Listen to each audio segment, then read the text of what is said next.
The committee will please come to order. A quorum is present. The chair is authorized to declare a recess at any time. Without objection, the chair may postpone further proceedings today on the question of approving any measure or matter or adopting an amendment on which a recorded vote or the yeas and nays are ordered. The committee will continue to use the electronic system for recorded votes on amendments and passage of the bills before the committee. Of course, should any technical issues arise, which I do not anticipate, we will immediately transition to traditional roll call votes. Any procedural or motion-related votes during today's markup will be dispensed with by a traditional roll call vote. I want to welcome everyone to the organizational meeting of the Committee on Oversight and Government Reform. This Congress, the committee will continue its important work safeguarding taxpayer dollars from waste, fraud, abuse, and mismanagement, ensuring the federal bureaucracy is transparent and accountable to the American people, and making sure the federal government is working efficiently for the American people. Before we begin our meeting to adopt the committee rules for the 119th Congress, I'd like to welcome all our new and returning members to the committee. I look forward to working with each member on both sides of the aisle of this committee during this Congress. The new members on the Republican side are Eli Crane from Arizona, Brian Jack from Georgia, John McGuire of Virginia, and Brandon Gill of Texas. I want to welcome you all. We're glad you are here, and we look forward to working with you to protect American taxpayer dollars.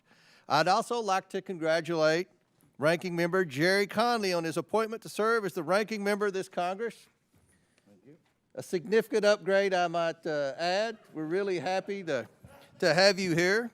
Look forward to working with you on several issues, and we have a great track record, I think you would say, of working together on legislation. I've said to many people that you're a member of great substance, great character, someone that I believe wants to govern and wants to pass good government legislation. So look forward to working with you. With that, I'm going to yield to the ranking member to introduce his new members. I thank the chair for his kind remarks, though I will note he did support my opponent when I ran for this job. I think my endorsement was more damaging than Liz Cheney's endorsement. I used it to a fare thee well, Mr. Chairman. I want to join you in welcoming our returning and our incredible new members to the committee on both sides of the aisle, and look forward to trying to work closely with you in this next Congress. This committee has the most important mandate in the House of Representatives, from my point of view, to ensure a transparent government that is fully accountable to the American people. We take seriously this duty and are committed to promoting a government, an economy, and a shared national purpose that work for all of the American people. Our nation is facing deep political division. Trust in government is low. The economy is not delivering for all hardworking people who should be able to afford a home and provide for their families. And the American Social Compact, a shared belief in fairness, opportunity, and mutual responsibility, has frayed, leaving too many feeling left behind and disconnected. We have an opportunity to work together to prove to the public that this government serves them first and foremost, and that the cards are not stacked against them.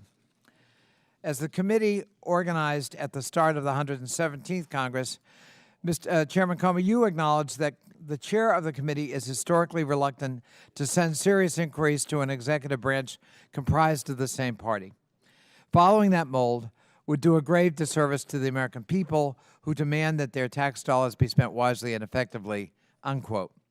Mr. Chairman, I urge you to approach the incoming administration with the same rigorous approach to that accountability you discussed back then.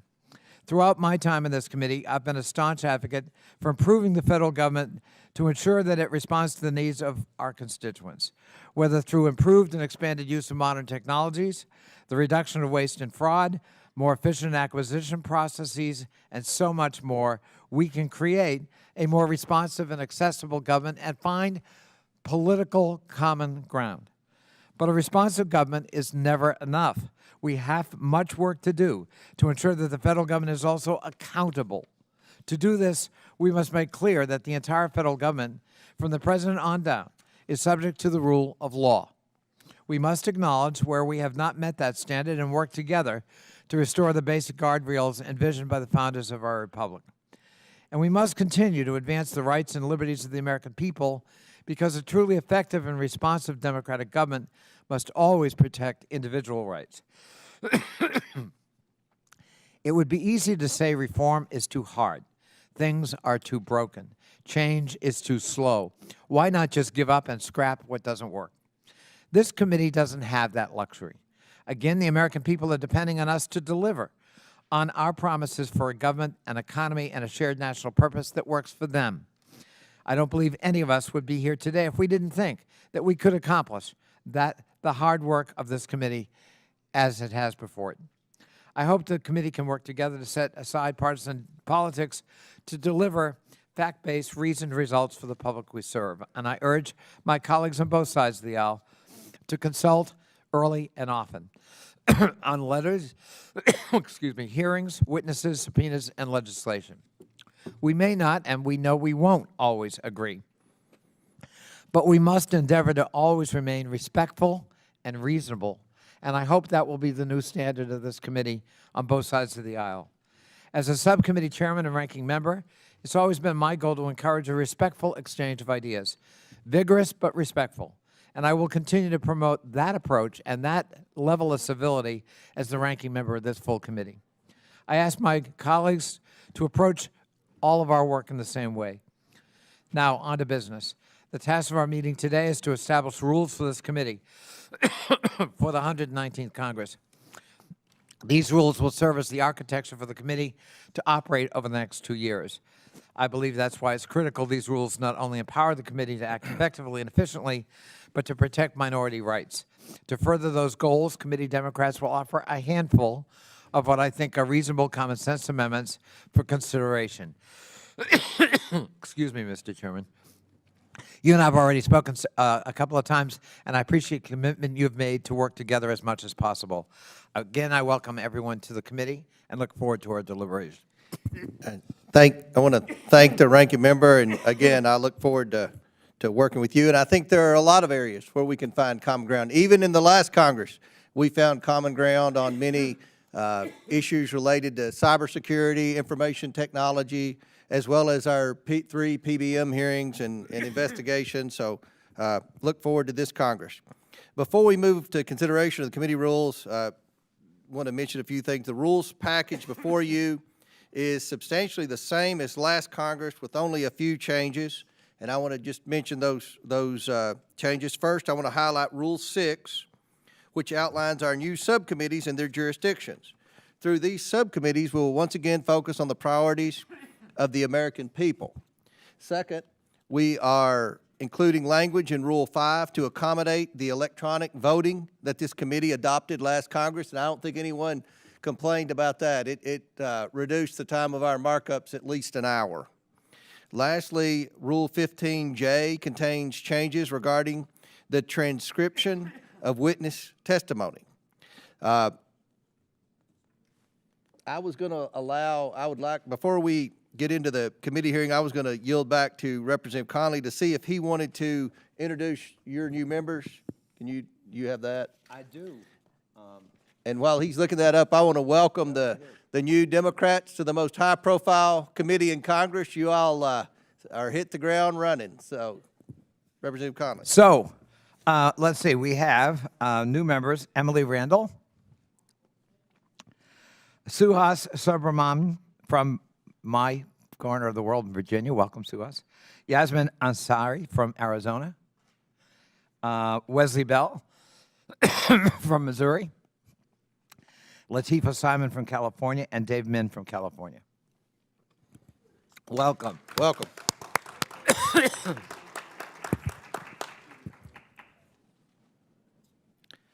So,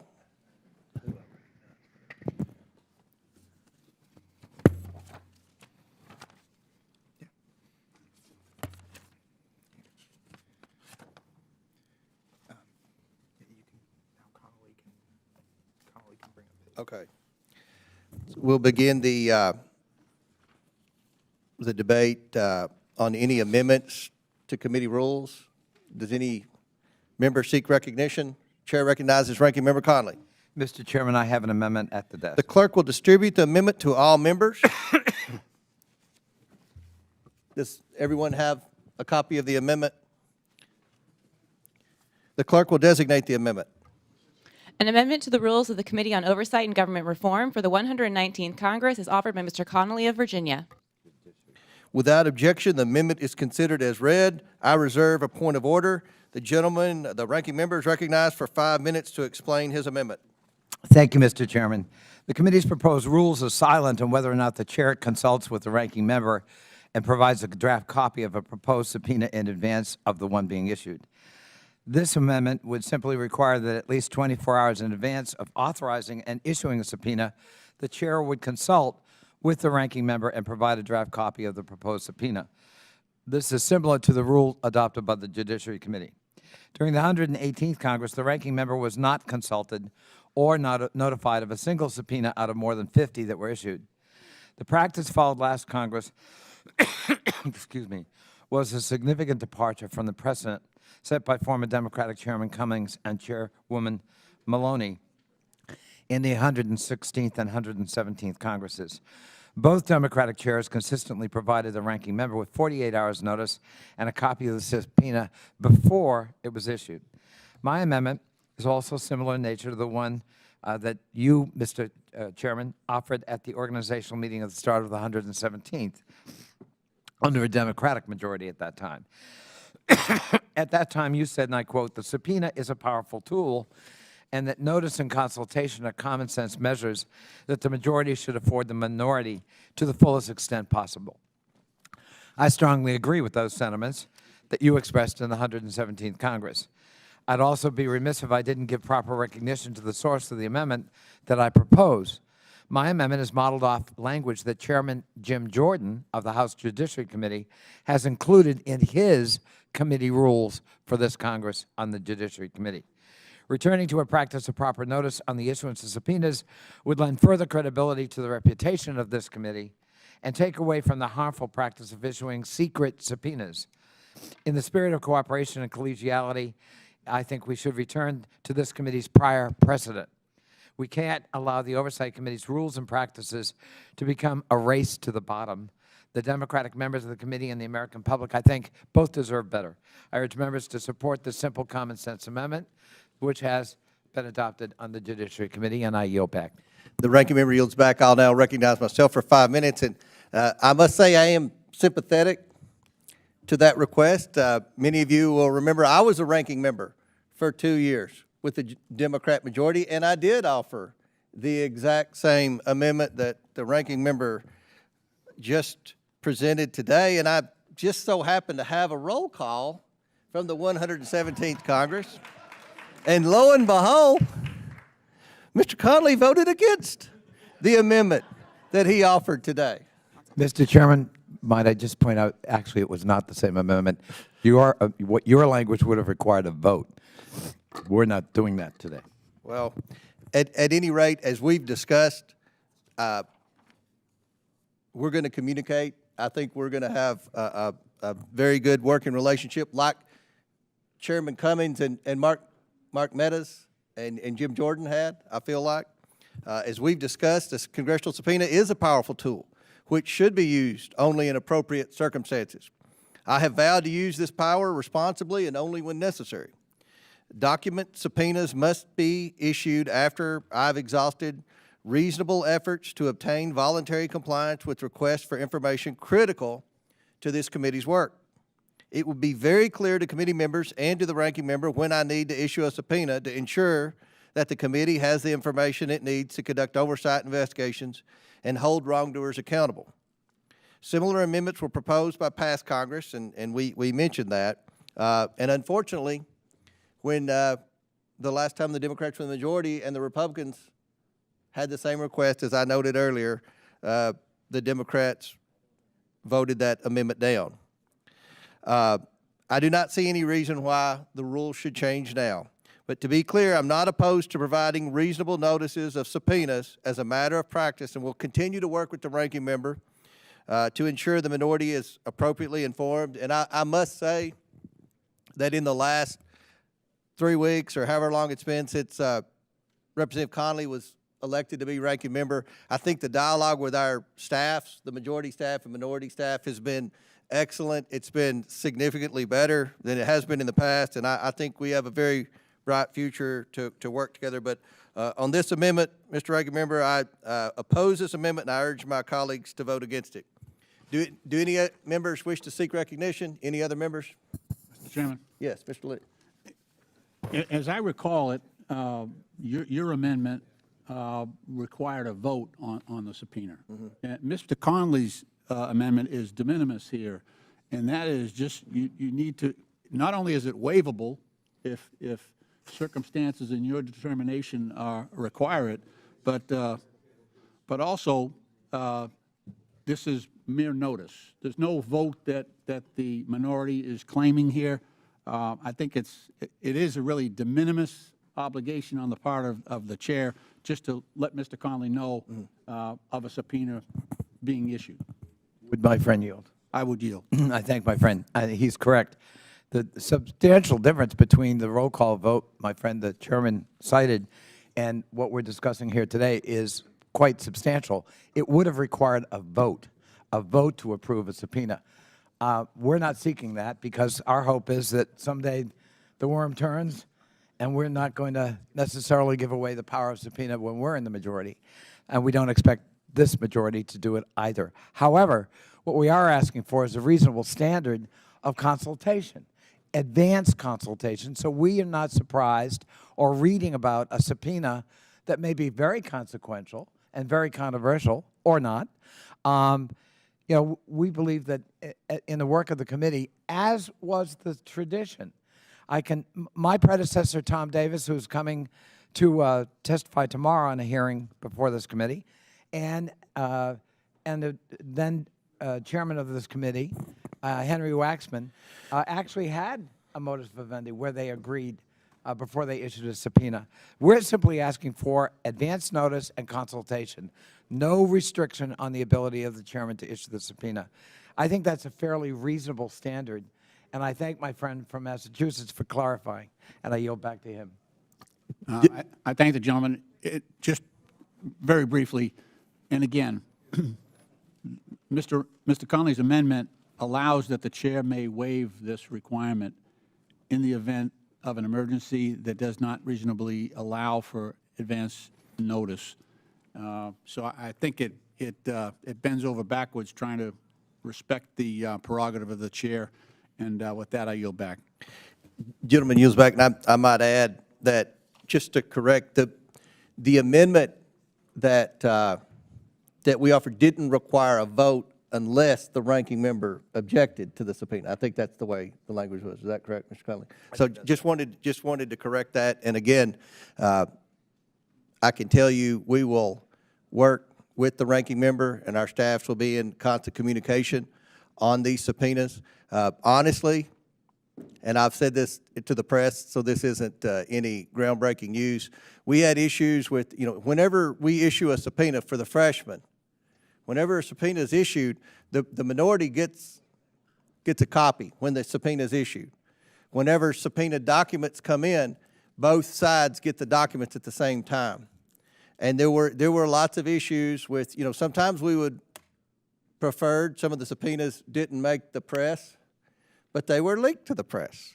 And, we never know who the leakers were. I had a strong, sneaky suspicion that the leaker was the former occupant of the chair to my right, but I don't have any evidence of that. So at the end of the day, I do think that we'll work together. I give you my pledge to work with you on the subpoenas. But again, I oppose this legislation just like the members who were here the last time, and there were at least 5 that voted against my amendment 4 years ago when we offered that. So do any other members seek recognition on the Conley amendment? Okay. The question now is on the amendment offered by the ranking member, Mr. Conley from Virginia. All those in favor signify by saying aye. Aye. All those opposed signify by saying no. No. Mr. Chairman, I would ask for a recorded. All right. A recorded vote is ordered as previously announced. Further proceedings on the question will be postponed. And just so the freshmen know, we will vote electronically after all the amendments are debated. We'll vote electronically, and it'll be real quick. So, do any other members seek recognition? Mr. Chairman, The chair recognizes Mr. Mfume from Maryland. Mr. Chairman, I have an amendment at the desk. The clerk will distribute the amendment to all the members. Do all members have a copy of the Mfume amendment? The clerk will designate the amendment. An amendment to the rules of the Committee on Oversight and Government Reform for the 119th Congress is offered by Mr. Mfume of Maryland. Without objection, the amendment is considered as read. I reserve a point of order. The gentleman from Maryland is recognized for 5 minutes to explain his amendment.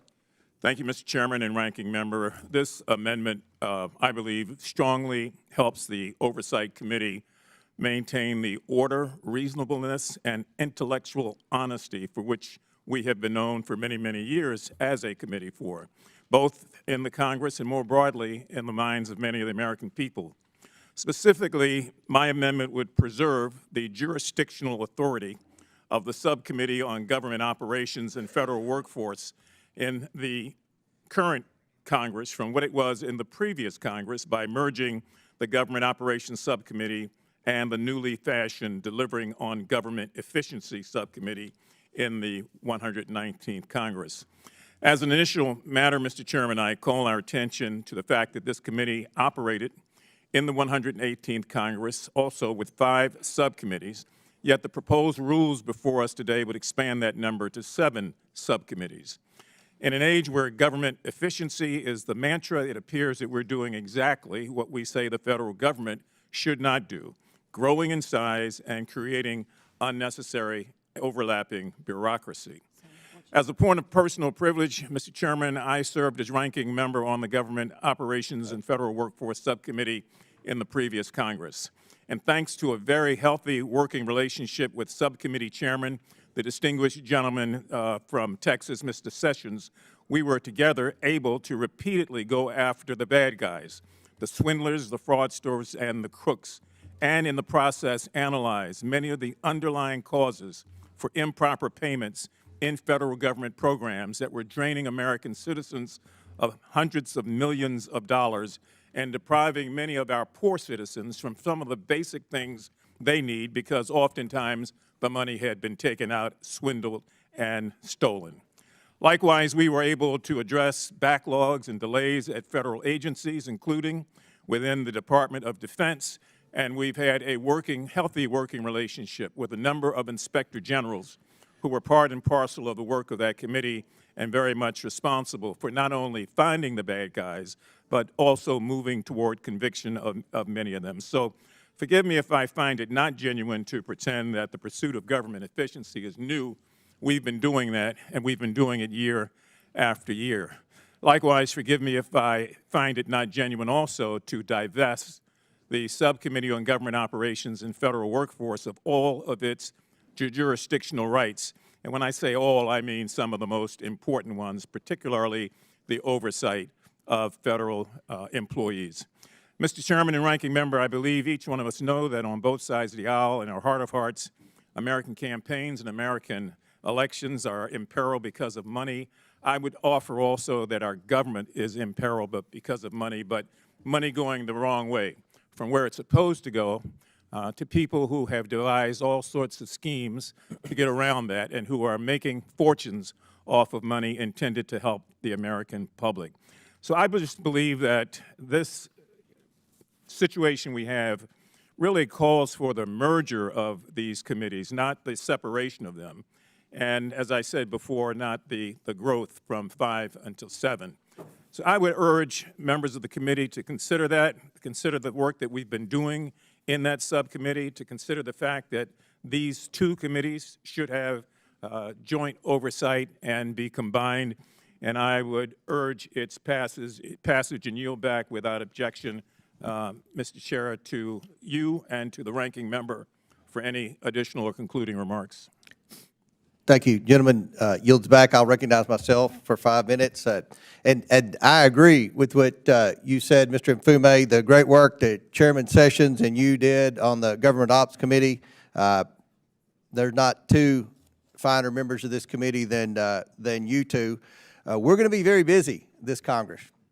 And I think that the difference in this Congress and last Congress is that I hope we have an administration that's more forthcoming, that is more transparent, that is more willing to provide us documents, receipts, and any type of information we need to do our job to make government more efficient.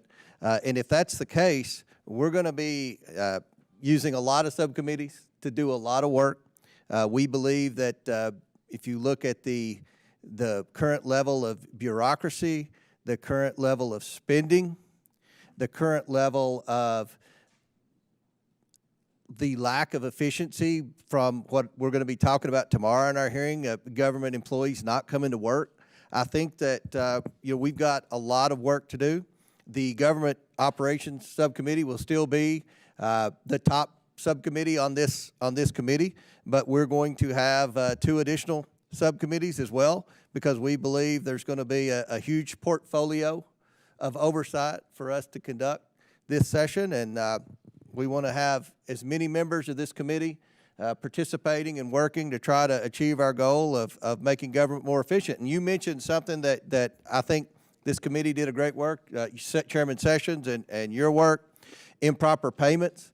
We want to really focus on that, and hopefully we can come up with some solutions and get some clawbacks on these improper payments. So I am confident the Government Operations Subcommittee is going to be busier than ever with Chairman Sessions, and we'll have 2 additional subcommittees that will have a full platter as well. With that, I'll conclude my remarks. Chair recognizes Ranking Member. Thank you, Mr. Chairman, and I enthusiastically support the amendment offered by Mr. Mfume of Maryland. I believe that in this reorganization, the rules we're considering today, we are gutting the primary jurisdiction of the Government Operations Committee and devolving a lot of it to this new subcommittee. To me, the logic is, why not merge the 2, as Mr. Mfume is proposing, and get on with the business of that transparency you talk about. I sure hope the chairman is right that we're going to be ushering in a world of accountability and transparency with the second Trump administration. However, early signs are not encouraging. The world's richest man donated $277 million, $250 million, to President-elect Trump and congressional Republicans just last year. In return, he's getting, among other things, I'm sure, his own entity to gut the federal government of its ability to work for the people who need it. What could go wrong? Remember, he talked about cutting $2 trillion. What could go wrong with handing the reins of the federal government to a billionaire oligarch who sees no use for government except for his own purposes in the first place? He doesn't rely, and nor do his cronies, on Social Security checks when they retire, and they have no problem cutting Social Security as a result. They do not have to worry about a spouse losing his or her job, or the family needing to go on food stamps so they can take nutritional support from a federal government that's so important to them. They don't know, those oligarchs, what the anxiety is of a family farmer who has a drought or a hailstorm. Cutting crop insurance is no skin off their backs. I think holding people accountable is an absolutely noteworthy goal. I think we can start with the Droge process and Mr. Ramaswamy and Mr. Elon Musk. I yield back. Gentleman yields back. Chair recognizes Ms. Green from Georgia. Thank you, Mr. Chairman. I would also like to commend Chairman Sessions for the good work that he's done on government ops. I think that's been great. However, our current state of affairs is we are $36 trillion in debt. Congress cannot have enough committees on oversight to look at cutting the ridiculous amount of spending, waste, fraud, and abuse from the federal government. So I'm very grateful for the opportunity to chair the subcommittee on DOGE. Also, I don't think that we should be shaming people for success in this country, as we're hearing from the ranking member today. You know, success is something every single American strives for, and we want to do everything we can to make sure that Americans can be successful. And in doing so, cutting the ridiculous amount of spending that has carried on for decades here in Washington, D.C. is one of the most important steps that we can take as members of Congress in ensuring that the American people are successful. And doing that, we can get them and hopefully dig them out of this grave of debt, which is $36 trillion. Thank you, Mr. Chairman. I yield back. Gentlelady yields back. Any members? Mr. Frost from Florida. Thank you, Mr. Chair. You know, I just want to point out, you know, we just heard someone say that we can't have enough committees to look into government efficiency. But if you know anything about efficiency, you can't have too many committees doing the same exact thing. It's almost as inefficient as having two co-directors of a fake Department of Government Efficiency. And so if we want to be serious about this, which I'm very skeptical that folks are, I agree with this amendment on combining these committees, subcommittees that would essentially do the same thing, help us consolidate government resources and spend less, which is supposedly what you care about. And so I'm in support of this amendment, and I also would yield some time, if he wants, to my friend Dave Min. Yep, you're recognized. Thank you, Mr. Chair. I want to associate myself with the comments of my colleague from Maryland. I want to thank him for bringing this amendment forward. Look, we all know that Doge was started as the original meme coin, and this particular subcommittee that's being proposed feels a lot like a meme subcommittee. We're a serious body. I'm honored to be here, but I think we have to take the business of oversight and accountability seriously. I think political stunts, which is what this looked like, are really not appropriate. So I'll yield back the remainder of my time.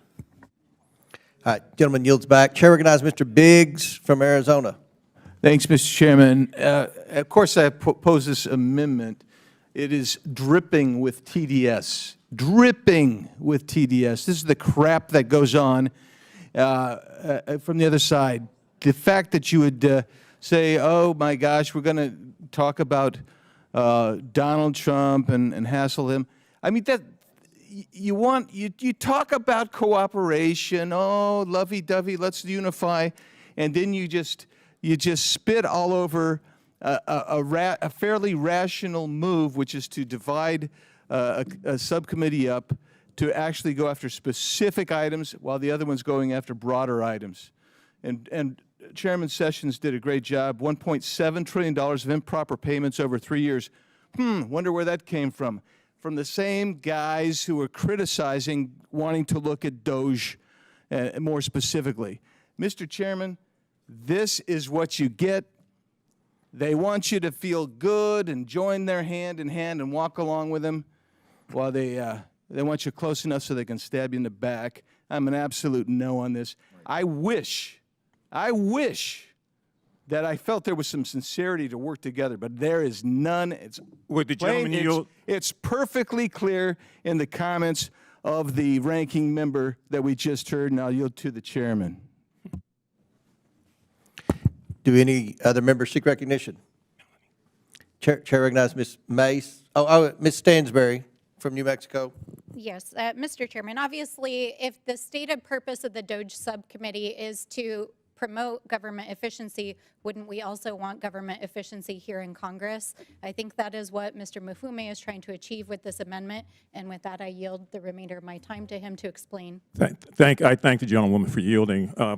Unless I have a different set of ears to the gentleman who raised the very strong objection, I don't think I ever mentioned the word Donald Trump or Elon Musk or anything else. So I'm not over here playing games. I'm too old to be playing games. And I think as long as we try to conduct ourselves with some sense of dignity without being so upset that you point to the person who made the amendment with accusations that are untrue, That's not playing. Will the gentleman yield? After I make my point, yes, I'll be more than happy to yield.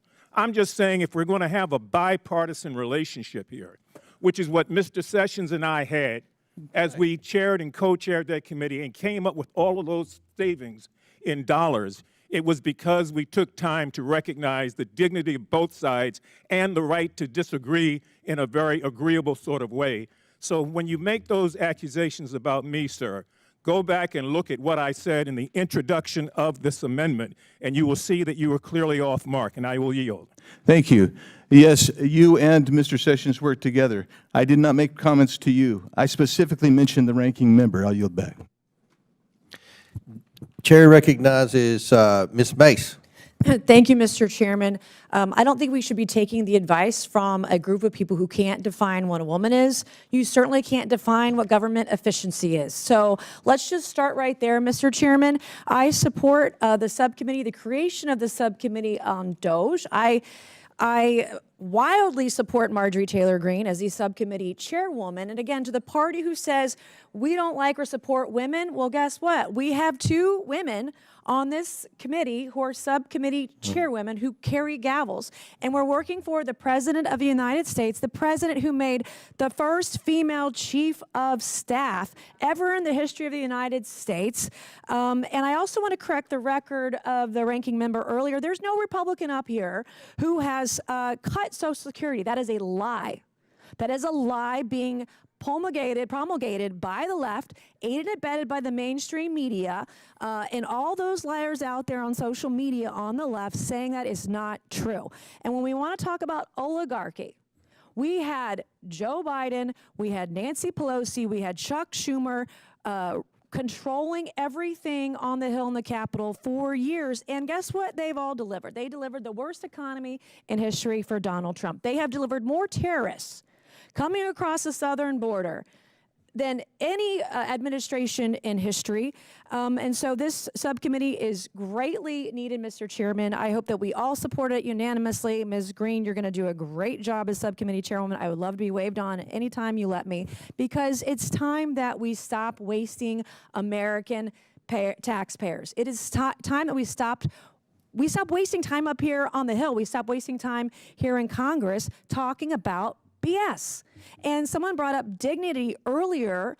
I would love to see dignity and respect for women up here on the Hill, which is why we should ban men from women's spaces, which is why we should ban men from the locker rooms, from women's locker rooms, which is why we should ban men from women's dressing rooms. I'm done with this. We got to get back to common sense. We got to get back to fighting and working hard for the American people, and we've got to do it together.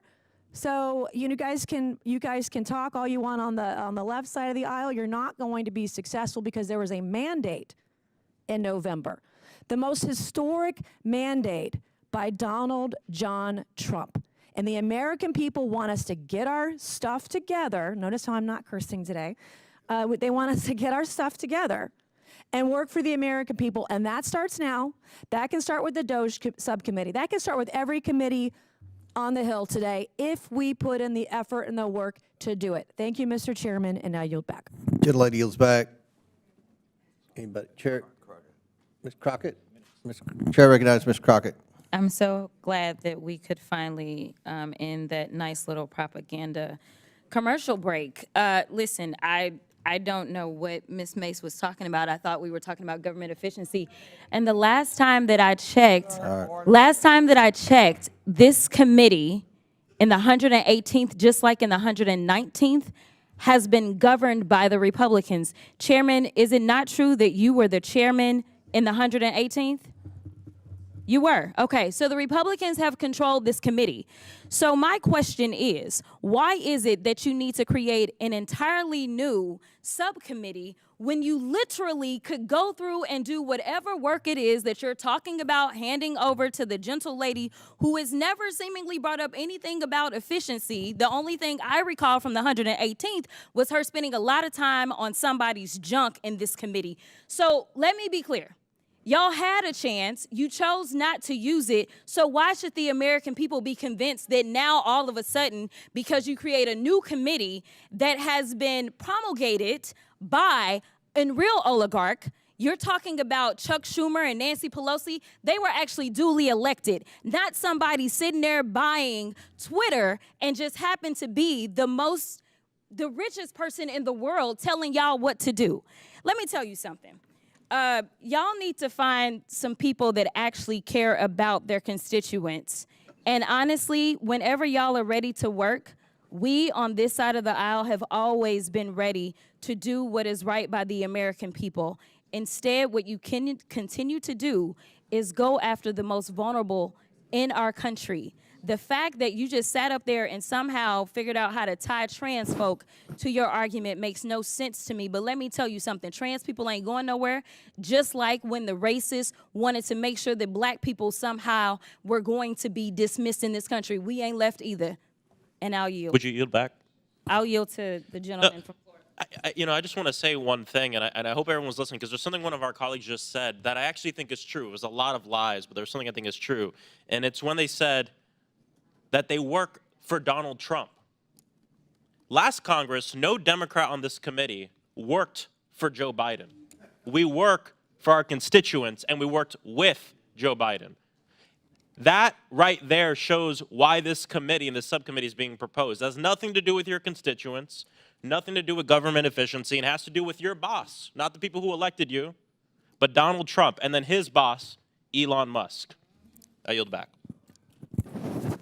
The next is Mr. Cloud, but before I recognize, okay, Mr. Gosar will be next. Before I recognize Mr. Gosar, I just want to make the point, the number of Oversight Committee staffers is the same regardless of how many subcommittees there are. The budget for the Oversight Committee is the same regardless of how many subcommittees there are. So it doesn't add to any cost. We're just trying to do more work to get more, to help make government more efficient. Chair recognizes Mr. Gosar from Arizona. Yeah, to the ranking member on the subcommittee from Illinois. I think there's a lot of merit to this because the problems are so great. They're from both sides. The spending has got to stop. There's no way we can continue on this trajectory. So I think if this subcommittee has one mission only, I think it's important for us all to call into question. I think that they ought to be that specific because that's how big the problem is, folks. We have spent $12 trillion since Bill Clinton was in office on emergencies that have, we don't have a single receipt for it, folks. That isn't a Republican problem. That's not a Democratic problem. It's a us problem. So I would hope that we would keep this committee just to do that. And I hope they come up with a great cut because I got to tell you, we got to get to something solvency here. Folks, our biggest debt is our biggest problem. We got to start finding some efficiencies. And so I commend the chairman for putting this committee together, and I want to see some results. I really want to see some results because we can't continue as a country of our statute with this kind of debt. I yield back to this. Gentleman yields back. Any other members seek recognition? You. Chair recognizes Mr. Cloud, and then Mr. Fallon's next. Thank you, Mr. Chairman. There's been talk about the danger of a duplicity in having two committees working on reining in federal spending, and I assure you the danger of duplicity isn't in too many members in Congress working on finding savings for the American people.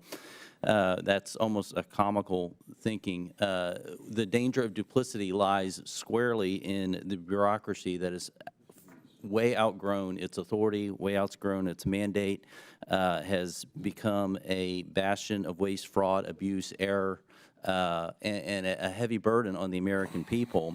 And as far as Congress goes, we've gotten by for far too long somehow justifying our worth on how much money we send things versus whether or not those programs and those initiatives are actually accomplishing the purpose they were sent to be funded with and what the American people want. And the American people have spoken very clearly on this. It's not like the Doge effort and those ideas were somehow a secret thing that was hidden in the campaign season. It's something President Trump talked about. It's something many members here talked about. And it's something the American people decided overwhelmingly overwhelmingly that they wanted to see leading this next season in our country's life. And so this is something we should do. It's something that the American people have asked us to do, and frankly, something that should be bipartisan. The waste, fraud, and abuse that have grown over time is an issue. Right now, we are one of the national security existential threats against our country is our fiscal responsibility. Right now, with what's happening with interest rates, we are looking at spending another $50 billion just in interest cost next year. That helps no one, whatever side of the aisle you're on or whatever you want to accomplish. And so we've got to bring our fiscal house in order. We've got to put this country back on fiscal footing, and we've got to return a good ROI to the American people. These are all the objectives of the DOGE initiative. I applaud the chairman in setting up this committee and look forward to the work and the great work that will be done on it. And thank you, Chairman. I yield back to the chairman. Yields back. Any other members seek recognition? Chair recognizes Mr. Fallon from Texas. Thank you, Mr. Chairman. You know, we had somebody on the other side of the aisle condemn propaganda, and then you hear people go on to say that they didn't work for Joe Biden, they worked with Joe Biden. Yet they held Joe Biden's water for all those 2 years, and many people on the other side of the aisle protected his son when he certainly didn't deserve any protection whatsoever, and he was actually convicted and committed felonies that he was convicted of real felonies, not fairy tale made up lawfare felonies.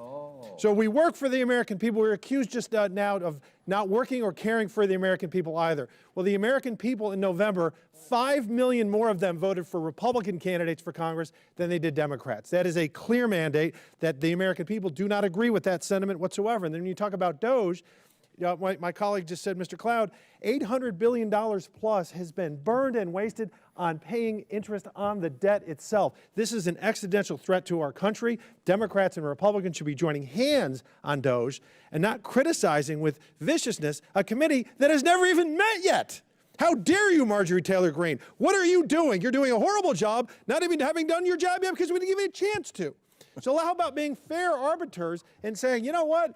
Maybe this committee could work, and maybe you can save your criticism for when they actually meet and see how they do and how they perform. That's like saying someone's a terrible hitter before they've ever gotten to the plate.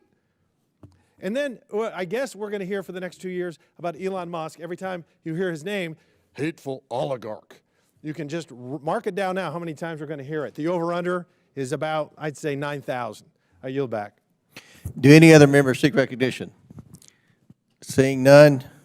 The question is on the amendment offered by the gentleman from Maryland, Mr. Mfume. All those in favor signify by saying aye. Aye. All those opposed signify by saying no. No.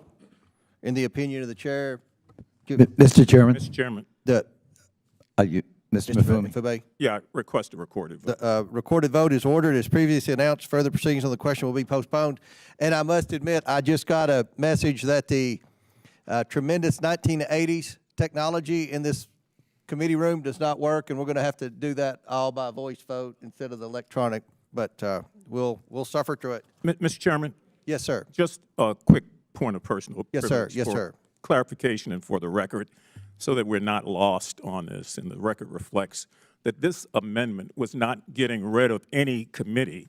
It was combining two committees so that they would have joint jurisdiction over finding ways to eliminate the debt and to eliminate the problems that we have seen. So let's keep it for what it is, not for what people think it is. And that's why I want to get back again to the way that it was read into the record deliberately as an effort to combine, not to do away with. I yield back, and I thank you. Gentleman yields back. For what purpose do you seek recognition? Ms. Stansberry?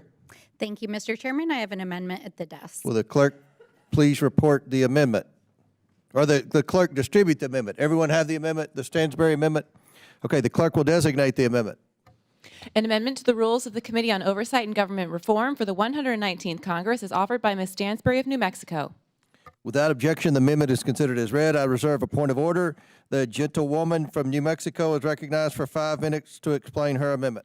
All right. Well, good afternoon, everyone. Thank you, Mr. Chairman, ranking member, to my colleagues, to those of you who are new to the Oversight Committee. Welcome to the 119th Congress. The fun has already begun. Today's meeting is ostensibly to discuss and to approve the rules for the Oversight Committee, a simple procedural meeting. The rules are printed, we discuss them. There's some new subcommittees being created. And so the purpose of the amendment, which I am offering here today, is very clear and very straightforward. It is for the purpose of preventing this committee, its subcommittee, its staff, its resources, and its members from being used by those with a financial interest or conflict of interest in front of the federal government for being used for their own means. And in particular, I think many Americans are extremely concerned that the new DOGE effort is being led by somebody with billions of dollars of financial interests in front of the federal government.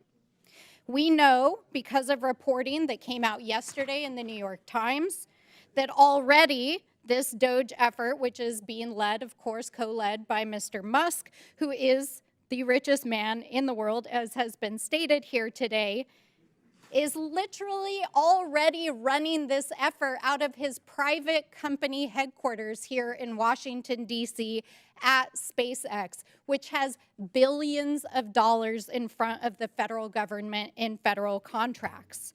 This is a clear financial conflict of interest that is governed and regulated on the executive branch. And so this amendment would ensure that this committee, as a federal resource, would not be used to advance the financial interests of Mr. Musk or anyone else who might appear either before the DOGE subcommittee or any other of our subcommittees or committees. So I'm just going to read you the amendment. It's very clear. It's very straightforward. No person with a personal financial interest impacted by the decisions of the committee or any subcommittee thereof, including the newly created Subcommittee on Delivering on Government Efficiency, shall advise the committee or its members in a paid or unpaid capacity, or otherwise interact with the committee or subcommittee on any matter that would benefit that person financially or constitute a conflict of interest. And that, Mr. Chairman, is the amendment, and I will stand for questions. Would my friend yield? Yes. If I could make a question to my friend. You talk about potential conflict with Elon Musk. Is it true that his company, SpaceX, holds about $20 billion of contracts with NASA? Mr. Chairman, Ranking Member, I am not personally aware of what the total dollar amount is, but it is my understanding that indeed it is tens of billions of dollars, not only through SpaceX, but we also know that significant other financial interests, whether it's regulation of our communications networks, as well as other transportation. Might I further pursue that? Yes. He has a competitor in Boeing, the Starliner, and he has actually said the world doesn't need another capsule, suggesting that he'd like to maybe eliminate competition. Is it possible that could be a conflict of interest, given his position? Absolutely. On the regulatory front, the National Highway Safety, Traffic Safety Administration has opened 5 investigations into Tesla. Having Elon Musk as the head of this DOGE enterprise could lead to perhaps the suppression of those kinds of investigations. I'm speculating. There's no evidence he's done that. But isn't that a risk conflictually? Absolutely. So I support the gentlelady's amendment. I believe there's ample evidence of conflicts all over the place, especially with respect to Elon Musk. And I think we need to protect ourselves from it. I yield back to my friend from New Mexico. Thank you. Mr. Chairman, I yield my time. Gentlelady yields back. I'll recognize myself for a few minutes. I'm glad the Democrats are, or at least the gentlelady from New Mexico, we'll see how this vote turns out, but she's continuing the Biden regime of censoring speech by limiting who can interact with the committee. I stand ready to work with anyone who wants to make government better. I don't care if they're a Republican, Democrat, rich, poor, urban, rural. We've got, as my friend and colleague Mr. Gosar mentioned, we have a crisis of debt in our country. And I don't know of another committee in the House of Representatives that is as serious and focused on reducing wasteful spending as this committee. That's what this committee was created to do. I hope that we can do that, and I hope that we can do that in a bipartisan manner. But I oppose Chairman, would you- the lady's amendment. It's unnecessary. It undermines Americans' constitutional rights to petition the government. So I urge my colleagues to vote against the Stansberry amendment. Any other members seek recognition? Mr. Chairman, do you yield? Chair recognizes Mr. Gosar. Yeah, Actually, I'm supposed to recognize the Democrats next. I'm sorry. Who wants to be recognized on this? Do you want vote? more time? We rotate for the freshmen. We go back and forth. I was the last speaker, so now we'll say Mr. Chair. Mr. Mfume. Thank you, Mr. Chairman. I am in support of the amendment, and I would yield the balance of my time to the maker of the amendment. Thank you. Mr. Chairman, I want to clarify.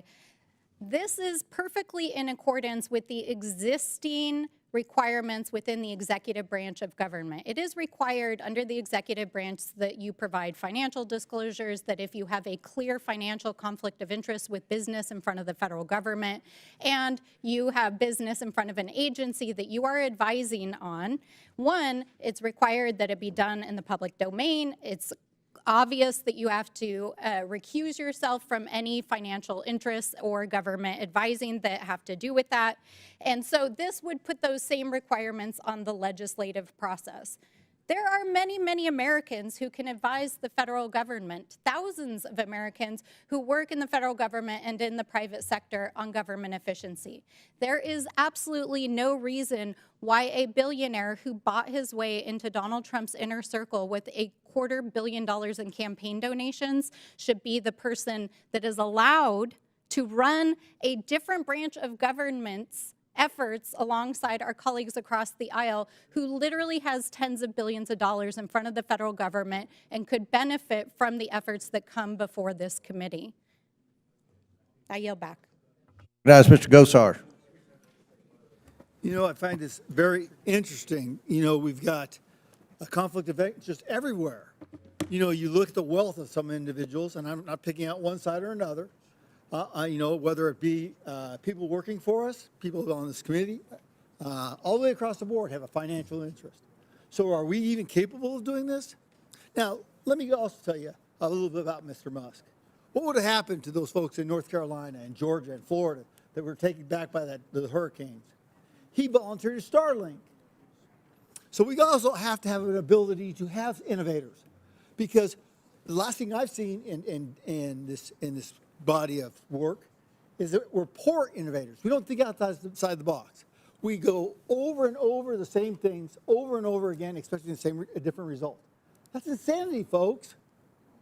I hope that he picks on, and I'm not on the committee, but I hope that he picks on his own platforms that we saw. They admitted to being censored by this previous administration, the Biden administration, forced to do that. So let's not talk about, high and mighty about being one side or another. How about what we do is allow this man to do this and then take a look. Now, I know that the ranking member brought up Boeing.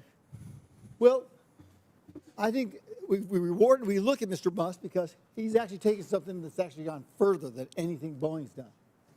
Boeing's been part of that problem. So we need to think outside the box here. I agree the gentlelady's got a point here, but this amendment is poorly written, and I would vote no against it, and I yield back. Gentleman yields back.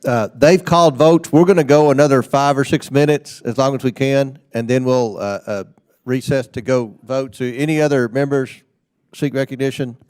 Chair recognizes Mr. Min. Thank you, Mr. Chair. When I started my career, I prosecuted securities fraud at the SEC. I later went on to become a law professor at UC Irvine, where I specialized in corporate governance issues. And I would just note that this type of rule, essentially a rule of recusal, is not seen by anyone as unconstitutional, so I gently dispute that claim. This is a very prevalent rule that we see across a wide variety of areas, and the principle is very simple. When someone in the government has a financial conflict of interest, they should remove themselves from being a decision maker. It's not rocket science. It reflects basic ethics. And I would just say that I'm a little bit disappointed by this debate because I asked specifically to be on this committee because it is the committee responsible for oversight, for ensuring accountability, transparency, ethics in our government. And that's important at a time when Americans around this country overwhelmingly believe that our government, and particularly this body, Congress, is fundamentally corrupt and self-dealing. Now, there's a saying that the ancient Romans used to say, quis custodiet ipso custodes, who watches the watchman? And as the committee responsible for overseeing ethics, for overseeing accountability, that question is very, very important. Who watches the watchman? This is a rule of common sense that ensures that the watchmen are not engaged in self-dealing, that we're not engaged in pay-to-play, restoring trust in this institution. So I thank the author for bringing this forward, and I'm going to vote aye on this. Does the gentleman yield?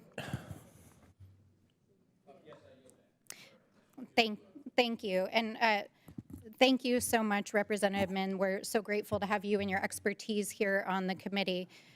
You know, I do find it just a little surprising, shocking, although certainly nothing should be shocking to us anymore on the Oversight Committee for those who are watchers of this committee. But if you read the amendment, it's very clear. It's just intended to keep anyone, any person, just read it. It's in front of you. The text is in front of you, who has a financial interest in front of the committee from financially benefiting from their work and interaction with the committee. And the fact that our colleagues are like fighting back against that, this is just basic ethical behavior. That is what the rules of the committee are for, is to make sure that we govern ourselves in a way that is ethical and in alignment with the public trust that the American people have put on us. That's what this amendment is about. It's good government, it's about ethics, and it's about making sure that things are being done above Will the board. gentlelady yield? Mel. I will yield Mel. back to the, I will yield to the gentlelady. Well, I think you yielded back. I thought you yielded back. He yielded. All right. Ms. Crockett, I'll recognize you, but we have called vote, so Chair recognizes Ms. Crockett. I will be very quick. You know what? The fact I associate myself with the remarks that have already been made, especially by the gentleman from California. This is what's wrong with government. And the idea that we are debating whether or not, just to be clear, and I know that Mr. Gosar, pointed out the fact that he felt as if Mr. Musk has something to contribute. This amendment does not disallow someone from being able to contribute, but it would say that it may be a problem if you are receiving hundreds of millions of dollars from the federal government while at the same time arguing that we need to cut trillions of dollars from our debt. It may say, you know what, you need to divest, something that Democrats have actually been pushing for a while, as we did believe that the now incoming president violated the emoluments clause and that there were conflicts there. Honestly, this is literally about the American people looking at us and knowing that you have no other interest except for to do what's right by this country. And I don't understand what could be more patriotic than deciding that you truly want to make sure that people don't have to trust what you say, but they can believe what you do because they know that you have no other interest. That is all that it is. It is the basic ethics that we are missing from the Supreme Court that has the lowest ratings than it's ever had, because the American people feel as if they are constantly conflicted. Again, as someone who is licensed to practice law in multiple states, one of the things that we have to do is pass a separate ethics test, because this should be about ethics. Why is it that only one side of the aisle seems to care about truth, honor, and honestly what I would consider to be the most patriotic thing that we could do, which is being... The yielded time has been Chairman. expired. There was 2 minutes left when Ms. Stansberry Mr. yielded. Chairman. The time has expired. Let me say, I'm going to recognize Mr. Palmer be the last speaker, and then we're going to recess until 5 minutes after the last vote. After the last vote, we'll all come back in there, and I'm, again, talking to the freshmen. So I'll recognize, Ms. Mace, did you recognize for a motion or parliamentary inquiry? Or? No, I wanted to say a word. Okay. We'll get you when we come back. Last speaker before we recess, Mr. Palmer from Alabama. And then remember, come back 5 minutes after the last vote. Thank you, Mr. Chairman. I'm very troubled by the amendment. I think I understand the intent of the gentlelady in bringing it, but this violates, in my opinion, it violates the Constitution's right to redress grievances before the government, because it doesn't say, it says no person could be interpreted as any person. And because somebody might have a government contract, might be working for a company that's involved with government work, that does not deny them the right to participate in their government. We're a participatory republic. And I'm really, I know what this is about. This is an effort to undermine what the incoming administration is trying to do to get our debt under control, get our spending under control, and it's a direct shot at Mr. Musk, whom they feel like played a disproportionate role in the success of President-elect Trump. But we shouldn't be doing things like this. We should respect the constitutional right of every U.S. citizen to participate in the governance of the country, either through elections or through the opportunity to advise on issues of critical importance to our country. So in that regard, Mr. Chairman, I would encourage the gentlelady to withdraw the amendment, but I know that's probably not likely, so I am going to oppose Does the amendment. the gentleman yield just briefly for a moment? Gentleman's time has expired, or gentleman yields back, rather. Pursuant to the previous order, the chair declares the committee in recess until 5 minutes after the last vote. The committee stands in recess.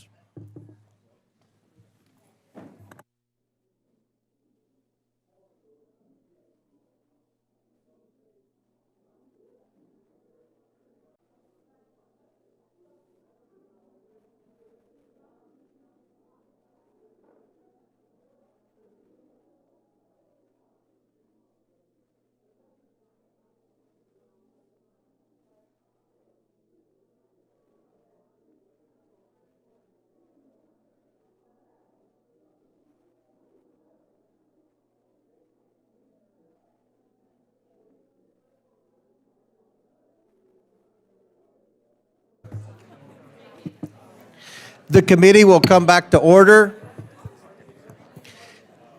The committee will come back to order. I understand there are a few people en route, but we're going to go back, start back with discussion.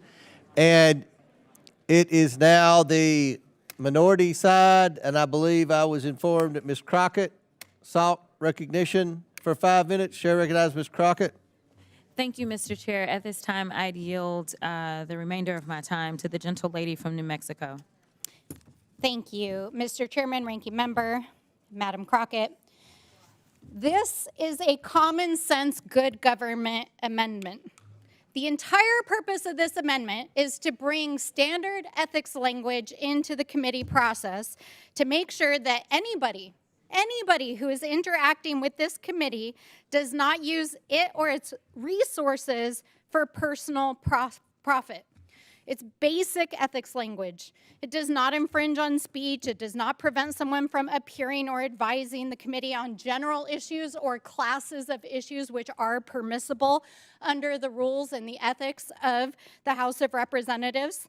But it would prevent someone from using the committee and federal resources for personal financial gain. And I want to read the text in the amendment that is really clear about this. It says that folks shall not advise the committee or its members in a paid or unpaid capacity or otherwise interact with the committee or subcommittee on any matter that would benefit the person financially or constitute a conflict of interest. This is not a violation of the Constitution or of free speech. Using federal resources to benefit your own financial interests is not protected speech. Unless, I was trying to figure out while we were on break what my colleagues are referring to. Maybe they're referring to the Citizens United case. Maybe they're referring to protecting the speech of campaign donations. Maybe they're referring to protecting the $250 million in donations that Elon Musk made to Donald Trump in his campaign, and that has given him access not only to the inner circle of Donald Trump's administration, but it's going to land him in office in the White House and pretty much unfettered access to this committee and its resources. So this amendment is designed to make sure he can come here, he can come testify, he can talk about issues that are general issues, but he cannot use this committee as a personal piggy bank to put forward an agenda that would personally profit him or others against the public interest. That is what this amendment is about. That is what we're trying to do, is to make sure that people do not use this committee for personal and private gains. Now, I'm dismayed that in the first organizing committee of this Congress, we can't even agree on the most basic ethical standards for how this committee is going to conduct itself. Language that appears in almost every single government agency, federal, state, local, tribal, also in the private sector. This is about protecting the public interest. This is about making sure that the goals that are supposedly laid out in this rule change that creates these two new subcommittees is really about achieving government efficiency and improvements. And it's about making sure that billionaires who buy their way into the inner circle of Donald Trump do not use this committee and its resources for their own financial gain. And with that, I yield back. Judith yields back, chair recognizes Ms. Green from Georgia. Thank you, Mr. Chairman. There's a lot of outrage today about my new subcommittee on DOGE. I want to say I'm honored. Thank you. You see, all the talk about billionaires, let's talk about George Soros, who has donated hundreds of billions of dollars to Democrats, Democrat PACs, Democrat interests that ripped open our border, invaded our country, have had all types of policies that have directly impacted Americans in the worst ways possible. You know, Elon Musk used to be a Democrat. And I think the problem here is you guys are really jealous. And let's be brutally honest. It's your policies that have run off Democrats. You have run off your own donors. And you ran off the voters in this last election because of the absolute failures that you did to this country. So let's be really clear in what you're trying to do. You're attacking Elon Musk because you're really jealous. You are. You're just really jealous. And Elon Musk, I want to remind you guys, while California is on fire, he is directing his resources there with Tesla trucks and Starlinks to help people and victims that are being impacted right now by the failures of the Democrat leaders in California. No, it's not climate change that is burning down California. It is a failure of how to handle and prevent these types of problems. No water in the fire hydrants, no water in the water reservoirs, not cleaning up the forest floors. So let's be very clear about Democrat policies, Democrat decisions that have run off so many people. And let's talk about what you're trying to do is just attack someone that used to actually support your party and supports your party no more. But let's really talk about this amendment. And it's not an attack on Elon Musk specifically, as it is an attack on Elon Musk and every single taxpayer in this country. It says, no person with a personal financial interest impacted by the decisions of the committee or any subcommittee thereof, including the newly created Subcommittee on Delivering on Government Efficiency, shall advise the committee or its members in a paid or unpaid capacity.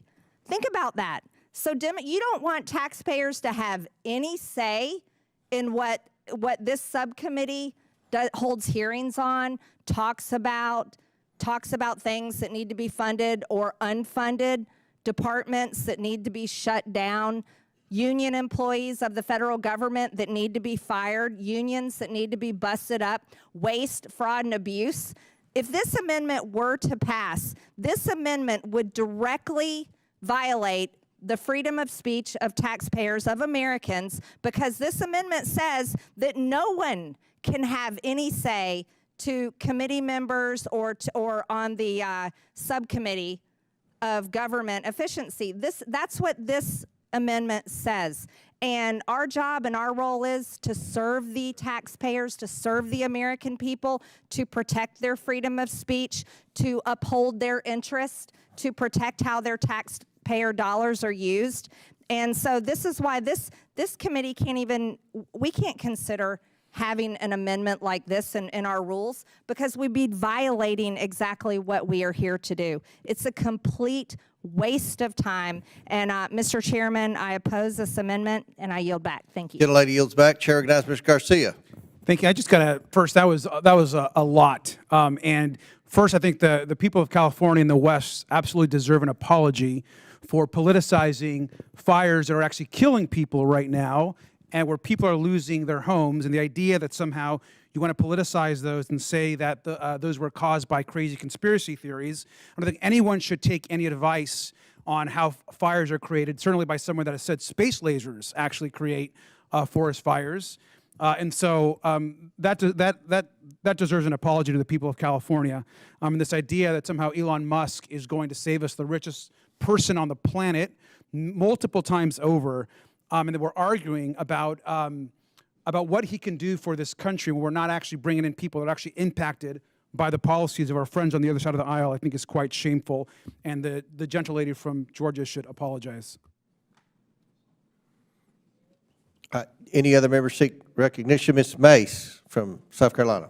Thank you, Mr. Chairman. On this conflict of interest that we have before us today, I'm hearing about conflict of interest, quote, most basic ethics standards, quote, basic ethics, resources for personal profit, making sure financial interests are at stake, et cetera. Mr. Chairman, I find it rich that the same members of Congress who defended the Biden crime family, who are making millions of dollars from international business deals while trading on public office, are now here lecturing us today about conflicts of interest. Like they should just sit right back down. They have no room on this issue. I would love to know if they think Nancy Pelosi trading stocks is a conflict of interest.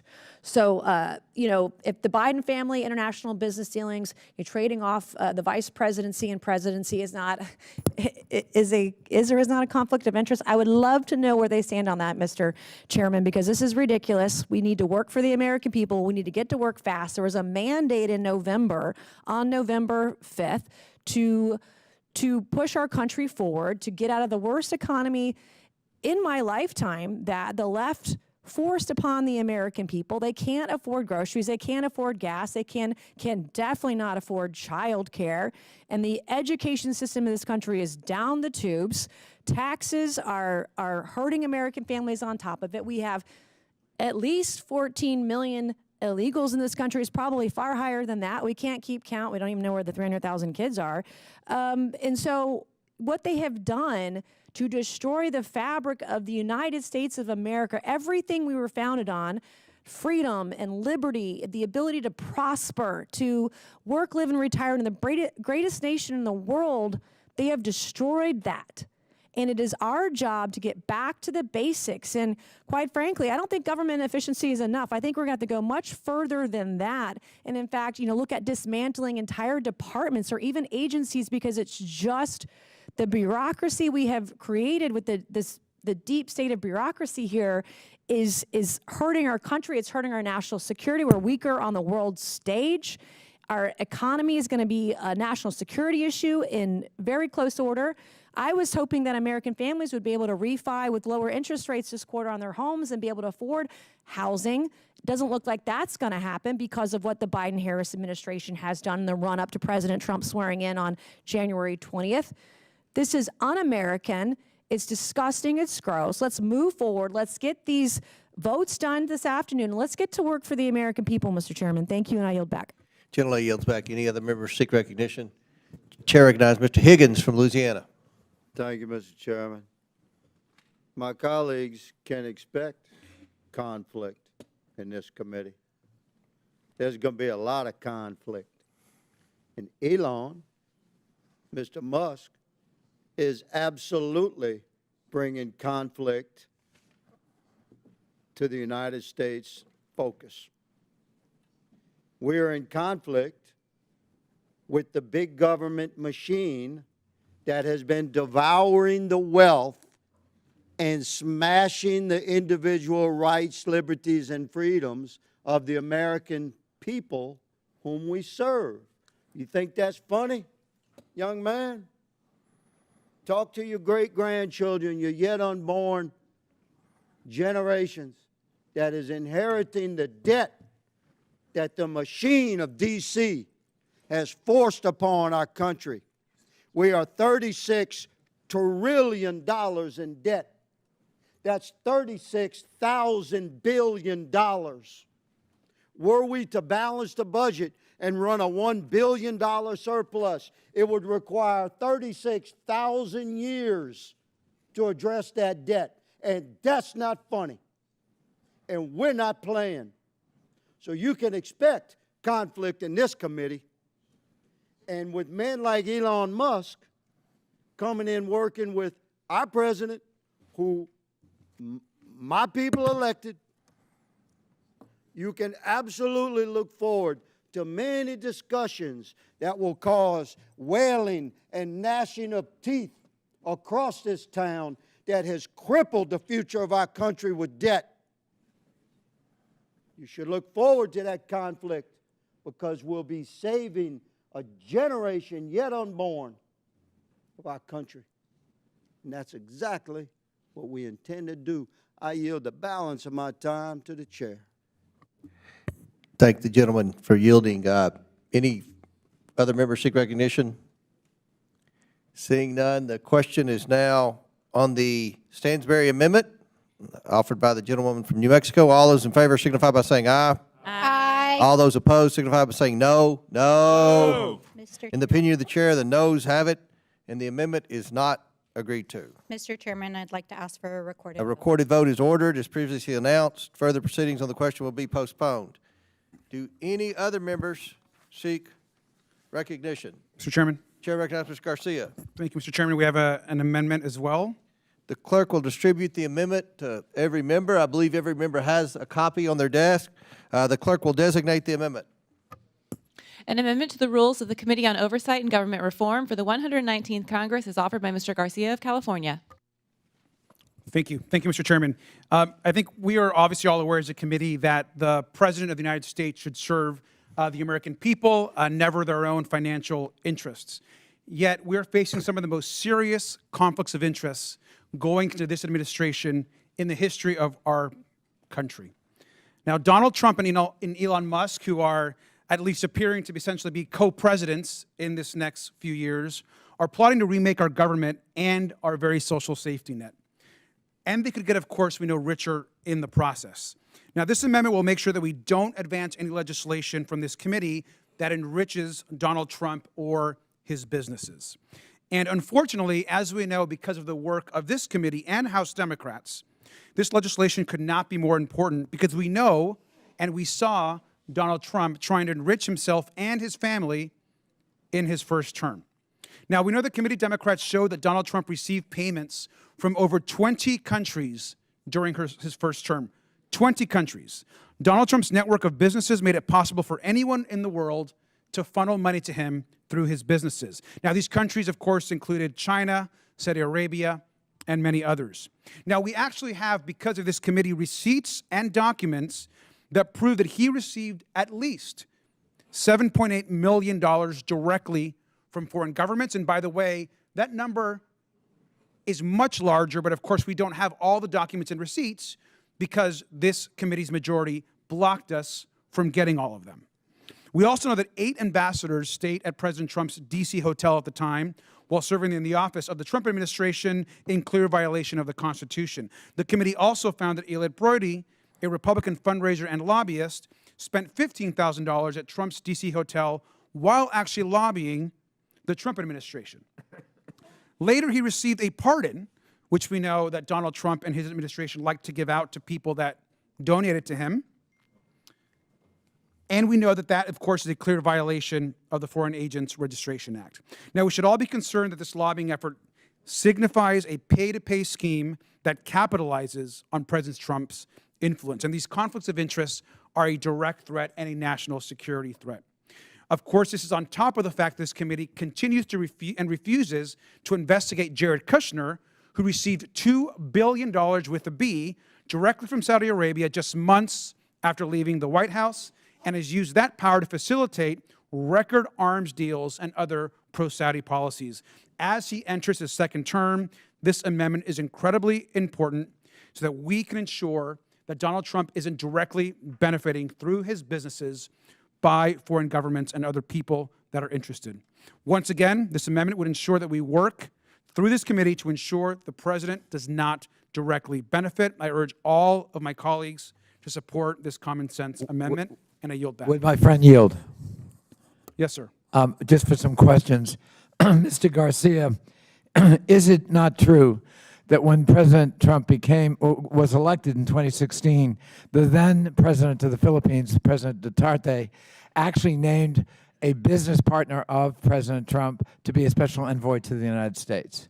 Absolutely, sir. And as you all know, and much beyond that, Donald Trump has continued through his family and through his businesses, gain the influence of foreign governments and then trade them for policy proposals. Is it not also true, Mr. Garcia, that a number of Gulf countries, Saudi Arabia among them, actually pointedly would stay at or rent rooms and facilities at the then Trump Hotel downtown in order, presumably, to curry favor? Saudi Arabia and many other countries, yes, sir. And did President Trump then, in fact, financially benefit from those transactions? Directly against the Constitution, absolutely, sir. And is there a policy at GSA, the Government Service Administration, that actually would prohibit an elected official from benefiting from a lease owned by or provided by GSA? That is correct. And was that honored in the first Trump administration? Absolutely not, which is why this amendment is needed. I thank my friend. Thank you. All right, Chair, recognize Mr. McGuire. Thank you, Mr. Chairman. You know, I heard some accusations on the other side about President Trump being corrupt, and I would say that they tried to put him in jail. They tried to bankrupt him with lawfare. We all know the Russiagate and the perfect phone call. And then, of course, he took a bullet for this country. And of every president in my lifetime, in our lifetime, he left office with less money, not more money. And he did more in 4 years than any president in my lifetime. Every president in my lifetime talked about a peace treaty in the Middle East, and they got 0. And President Trump got 2. And we talk about the greatest economy when record unemployment, especially for minorities and black people and women. When you have low unemployment, record unemployment, you have less people living on the street and you have less people dying on the street. And we look at the foreign wars like Ukraine, Russia, you look at October 7th, Israel, we all know those things would not have happened if President Trump were in office. He is not a corrupt president. He loves our country. He loves the American people. He loves all people. And I'm excited that we are going to be able to work on oversight, hold government accountable, and help him put America first and not America last. I yield the remainder of my time. Gentlemen, yield back. Any further members seek recognition? Mr. Jack from Georgia. Mr. Chairman, I'll just add, President Trump was one of the last or most recent presidents and one of the shining examples of a president that did not take a salary. From the day he was sworn in through the day he left office, he donated a salary to a lot of incredible causes. So I would urge the gentleman to withdraw this amendment. I think it's an offense to the American people that gave President Trump and House Republicans a mandate, a clear mandate this past election. And again, if you want to talk about conflict of interest, when the President of the United States does not accept a salary, I think that demonstrates the unique nature that he has and the connection that he has to the American people, wanting to serve them and show that he's not in this for the money. He lost money getting elected. He sacrificed so much. There's no reason for this non-germane amendment. I yield back. Chair recognizes Ms. Stansbury. Thank you, Mr. Chairman. Well, notwithstanding these beautiful love letters and campaign ads to Donald Trump, this committee has examined a multitude of thousands of pages of evidence and receipts that show that Donald Trump did actually take foreign money through and launder through his hotels and properties. And I know we got some new members on the committee, but we're happy to provide that documentation to you as well. But with that, I'd like to yield the remainder of my time to Mr. Garcia. Thank you. I think it's comical to say that Donald Trump didn't take a salary when he and his family benefited in the billions of dollars from peddling influence to foreign governments. This has actually been documented. The receipts were presented through this committee from multiple countries, and the fact that your son-in-law, who was, by the way, advised to not serve as an envoy by the Secretary of State at the time of Donald Trump, could come in and make $2 billion months after leaving the White House by the Saudi government, of which, by the way, he has not returned any sort of investment to the country on, and him being the envoy to the Middle East while he was in the White House, is absolutely corrupt. And the president's salary is nothing compared to what he and his family have received in the billions of dollars through their foreign peddling and corruption in the White House. I'll yield back. I actually yield to Ms. Crockett. Thank you so much. Listen, if y'all really believe this, I will do this in a very diplomatic, bipartisan way. We are sitting in the proper committee that can do the investigation. If you feel as if there is nothing to see, then prove us wrong. Prove us wrong, because the last time that I checked, we were shut down as we were getting documents from his attorneys. So if you say that there's nothing there, then let's go ahead and have a hearing and an investigation and prove us. Show it to the American people that we don't have to be concerned that this incoming president has been paid off by the likes of people that don't like the American citizens that live in this country. Because last time I checked, he was palling around with Putin and he's loving on Xi Jinping. I mean, like, I don't know what you have to hide then. So in oversight, let's go ahead, Chairman, can we go ahead and get a hearing set up and an investigation just to prove us wrong? Because Would the lady yield? Hold on, Mr. Chairman, because we lying, according to y'all. We lying. So prove us to be liars. I will sit here and I will be the first one to say, I apologize. So let's go ahead and do it. Will you do that, Mr. Chairman? Let me ask, will the lady yield a question? I will absolutely yield the question. So you're suggesting that we investigate Donald Trump? Yes, because y'all saying that we lied about him. My question is, have there ever been any other investigations of Donald Trump? Have there been any? I mean, yes, there have been. I mean, it just seems like he's he the had a most couple of investigated impeachments, person in the world. And look, I love this newfound concern for ethics by my colleagues on the other side of the aisle. This is rich, to be honest with you, especially when you were talking about violation of the Foreign Agents Registration Act. I think Mr. Garcia, Mr. Frost, one mentioned, and things like that. So, you know, I think there's a lot of interesting things coming that I haven't heard over the past 2 years. So, look. So, Mr. Chairman, is that a yes or no that y'all gonna prove us wrong? Ms. Crockett, there have been so many investigations of Donald Trump. You have weaponized, I would argue, and I think the American people would agree, that the judiciary has been weaponized, that the man has had so many investigations. But, Mr. Chair, if you were the one that's conducting it, we know that he trusts you. You're a wanting good to Republican. investigate him, and he hasn't even been sworn in yet. Okay, well, we can wait a few more days. That's only on Monday, and we can get started. I just want y'all to prove us wrong, because I think the American people are concerned about their tax dollars being flushed down the commode. I think they're also concerned about foreign influence upon foreign the highest influence. Absolutely. Why wouldn't they be? That is something that would fall under our purview in this committee. And Mr. Chairman, with all due respect, ma'am, you weren't concerned about $27 million of foreign influence that was laundered. Now, Ms. Stansberry, laundered, we can debate on the term of laundering. I don't think you understand what laundering means. You yield? We can, No, discuss because Well, this is 15 Ms. seconds. Crockett's time, and it's about to I will go expire. ahead and yield to Ms. Stansberry then. She's got 10 seconds. All right. Well, Mr. Chairman, this is a bit absurd, but you know, it's very clear this committee did investigate Donald Trump, did launder his Time's money expired. through Any his further member hotels, seek recognition? and we will provide the Mr. Chair. report which you suppressed. Thank you. Mr. Gill, Chair recognizes Mr. Gill from Texas.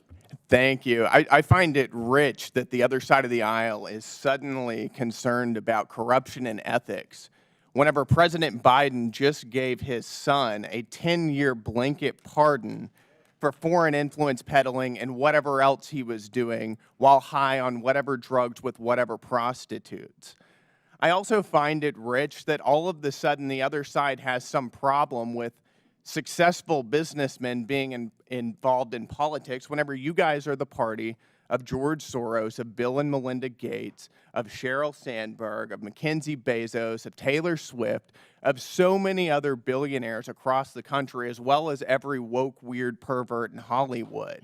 I find this incredibly disingenuous. I think the reality is that the Republican Party under President Trump has a very clear mandate from voters, and you guys don't like it because voters rejected everything you stand for and every policy that you've shoved down the American people's throats over the past 4 years, whether it's open borders, a failing economy, raging inflation, this weird woke stuff that you guys have been shoving down our children's throats, and the voters rejected you and they welcomed our party. So with that, I yield my time, but I find this conversation incredibly rich from the other side. Gentleman yields back. Any further discussion on this?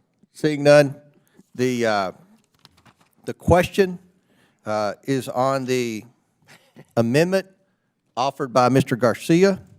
All those in favor signify by saying aye. All those opposed by saying no. No. In the opinion of the chair, the noes have it, and the amendment is not. You seek a recorded vote? Yeah, please, sir. All right.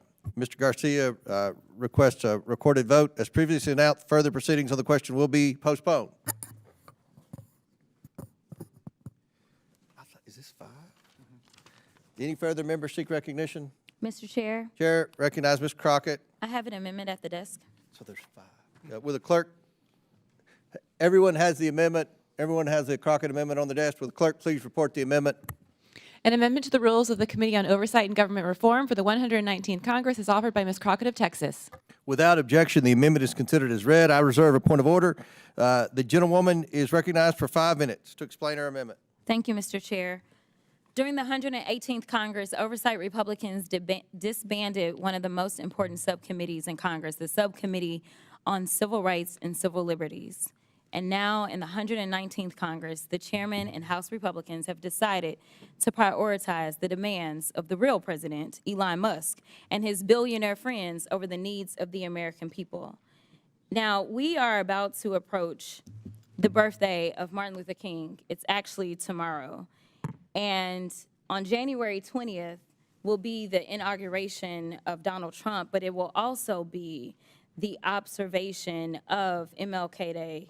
And the fact that we have decided that in this country we are not going to honor civil rights should be something that we all take issue with. Considering the fact, for some that don't know what civil rights are about, because some people only believe that it deals with black folk, let me explain. Civil and political rights are a class of rights that protect individuals' freedom from the infringement by governments, social organizations, and private individuals. They ensure one's entitlement to participate in the civil and political life of society and the state. Defined another way, the right to be free from discrimination, the freedom to worship as we choose, the right to vote for our elected representatives, the protections of due process, the right to privacy. If any of that sounds familiar, it is because these are rights that are born out of our Constitution, something that we all supposedly have sworn an oath to, and we swear to not only, we don't just swear to it, we are supposed to protect those rights. Interestingly enough, we just had the funeral of one of our beloved presidents. And I caught a flight to Austin on the day of the funeral. And I had the honor of sitting next to someone who was a little familiar with the White House. That person was Lucy Baines Johnson. And when I tell you that she is a wealth of information, I really mean that. And when we had an opportunity to talk about what she experienced as her father was president during a time in which, honestly, our country was on fire, and I would argue that, unfortunately, our country is on fire right now. When I first ran for office, I ran for the State House and said that we were in the midst of a modern-day civil rights movement, and I have not been convinced otherwise just yet.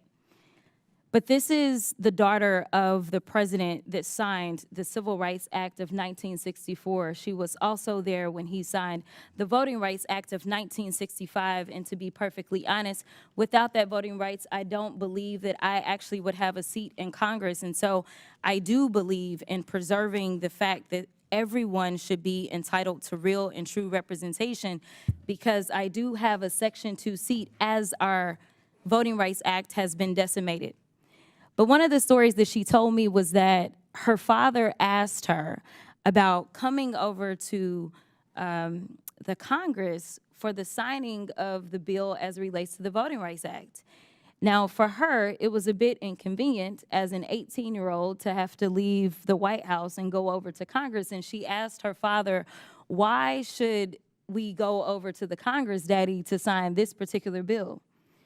And she said, we need to go over to the Congress because we need to pay due respect to those members of Congress that knew that voting for this bill meant that they would not be returning to Congress, but they had the courage to do what was right for this country and make sure that everyone's voices were going to be heard. The one thing that we could do, the very small thing that we could do, is have a little bit of courage and decide that we are going to reinstitute this particular subcommittee, because unfortunately, I don't see the type of courage that the people that served back in the 60s had coming out of some of our colleagues. And so I'm asking you to do the courageous thing today and just institute a subcommittee that would make sure that we are looking out for those protections of everyone in this country, to make sure that we have real freedom, something that we all supposedly espouse to believe in. And with that, I will yield. Mr. Chairman. Gentlelady's time's expired. Any member seek recognition? Yes. Mr. Higgins? Oh, Ms. Mace was first. I'm sorry. Ms. Mace. Thank you, Mr. Chairman. Again, I don't know what's going on today. I find it extremely rich and offensive. So we're talking about civil rights. I'm the former ranking member on the Civil Rights Subcommittee, something I believe in civil rights and civil liberties of all Americans. And we were talking about infringement of individual people. Also, quote, the right to privacy of individuals. Coming from a party that can't define what a woman is and won't give women the right to privacy. You all want men with penises, chicks with dicks, in the bathroom with us. You want women to be forced to undress in front of men in the locker room and in dressing rooms. And it's so hypocritical for you to sit here and say and be, screaming from the rooftops about the right to privacy and civil rights when you don't respect women. And you don't respect women who've been raped, women who are victims of sexual abuse. And you want me, a victim of rape, a survivor of rape, to go into a locker room and be forced to undress in front of a man? You have to be effing kidding me. So I don't want to hear about you talk about rights, individual rights, civil rights, because you can't find the courage from the 60s to fight for women all around America, fight for women like me, every single woman. And as a rape survivor, I shouldn't have to explain to you why women have rights and why women, when we're in the bathroom, when we're in the locker room, when we're in a dressing room, why I don't feel safe when there is a man nearby. And the fact that we're going here and we're going to say all these things is the ripeness of hypocrisy on the Hill. People need to tell the truth. And if we're going to talk about the rights of individuals, we have to talk about it. Everybody has rights, including women. And at some point, men are infringing on the rights of women. We just had it today. We just had a vote about protecting women and girls in sports. And I believe it wasn't one, it was two people from the Democrat Party who voted to protect women's rights in sports today. Two. So this is, Mr. Chairman, this is a deeply offensive conversation to me today. We want to talk about real freedom. Women have freedom in this country. Women have the freedom to go to a private women's only space and not see a man in it. Women have the right to change and not be feared that somebody with their sexual perversion, someone who's confused about their gender, we have the right to feel safe in these spaces. We have the right to know that we're not going to have trans people filming us in the bathroom. How many of these trannies are taking selfies? These men are taking selfies in women's spaces, in the bathroom. It's gross, it's disgusting. So if we're gonna talk about civil rights, let's talk about the rights of women in this country and how you are stripping them away every single day. And you're doing it in your legislation, you're doing it in your messaging, you're doing it on X. You're making women feel unsafe in this country. And you're making the opportunity for women and girls to be raped, to be sexually abused in this country, even greater than they've ever been. So don't come over here with your attitude and talk to me about rights when you're trying to take my rights as a woman, a rape survivor, away. Thank you, Mr. Chairman. I yield back. Gentlelady yields back. Any member seek recognition? Ms. Stansberry. Thank you, Mr. Chairman. I appreciate the gentlelady across the aisle demonstrating why we need civil rights. We need civil rights to protect all people, especially trans Americans who are under attack right now. I would like to yield the rest of my time to the gentlelady who is carrying the amendment. I don't even know how we got there because I tried to make it clear how many civil rights, it doesn't just boil down to one conversation, but I can see that somebody's campaign coffers really are struggling right now. So she gonna keep saying trans, trans, trans so that people will feel threatened. And child, listen, I want y'all to tell me whether or Do not not call me a child. I am no child. I want Don't to even find start. out I am a grown which woman. of those I am 47 years emails old. I have broken actually more have. glass ceilings than you Chairman, ever I Order, am please. reclaiming my Let's go. time. You will not do that. I Order. am not a child. I am reclaiming my time. If you want to take it outside, Mr. we can Chairman, do the it. committee is not Okay. in order. All right. Order. Point of order. Point of order. Order. Chair recognizes Ms. Crockett. No, point of order, Mr. Chairman. State your point. Is it allowed in the rules for a member to incite violence against another member? I mean, she said she wants to take it outside with. Hey, I have the First Amendment right too, And young so man. I have the I'd like First those Amendment words right. to be I'm not taken gonna be a down. child. I I'm am not gonna moving be to have called a those child words by taken any down. of I you. believe it's against the rules to Going incite outside doesn't violence incite against violence. You another can have a member of conversation Congress. that isn't The committee will interrupting this suspend. committee. The member will state the words he wishes taken down. Where she said that we can take it outside, which is direct violation against the rules, inciting violence against another member. What rule? What rule? Cite the rule. How does that incite violence? Mr. Chairman, there are, if I might point out, Mr. Chairman, there are decorum rules in the House of Representatives. And the two parliamentarians are discussing this right now. We'll suspend for a second.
Before we do that, sir. I'm looking.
All right. The chair's going to make a rule. What the gentlelady said was, we can take this outside if you want. And Okay, so- that could mean you could go outside and have a cup of coffee or perhaps a beer or, I mean, we have Seriously, Mr. lots of Chairman? conversations outside. So I'm going to rule that that it was, just that it's okay. that it's okay. All right, and then point of inquiry. And remember, this is a slippery slope you're going down because we have Oh, you're disagreements going in down this the committee, slippery as you slope. know. So just to be clear, in this committee, we can ask, we can Apparently. threaten violence on someone as long as No, at that's the end- not- excuse me. I did As long not as at threaten the end- violence. Excuse I me, threatened no excuse me. violence. There was I no threatened no violence. violence. There was no violence. long no as violence. at the Don't end- create a I false threatened had a no question violence. that No, was over none. another You're person. making shit up as It's you good go to know, along. You good might to want know. to figure this one out. Order. There was Mr. no I thought you were Chairman. cursing today. No violence. Mr. Chairman, No violence. I'm going to appeal the ruling of the chair. Mr. Chairman, I'm gonna Mr. Chairman, I have appeal the ruling of the point of chair. inquiry. State And I your apologize question. because I had a meeting and came right down. Is it true that Ms. Mace was belittled by being called a child? Is that against our rules? I would have to look up the rules. I don't know that it's I'd like to specifically in appeal the the rules. We ruling. asked for Well, proper decorum. can we strike asked it then? everybody to I'd like to get have it along. stricken. Okay. Now, I'd there's have Ms. Crockett's word stricken then. there's a motion. You have a motion, Mr. Frost? I move to appeal the ruling of the chair. There's a motion to appeal the ruling of the chair. Chair recognizes Mr. And Gosar. then there's I also move a to motion table. to strike words, Mr. Chairman. I move to table, Mr. Chairman. There's a motion. Motion to take down words, sorry. There's a motion to table. The motion is not debatable okay, the motion is not debatable. All those in favor of, what's the motion? Okay. We're going to vote on the motion to table by Mr. Gosar, to table Mr. Frost's appeal. So the motion is not debatable.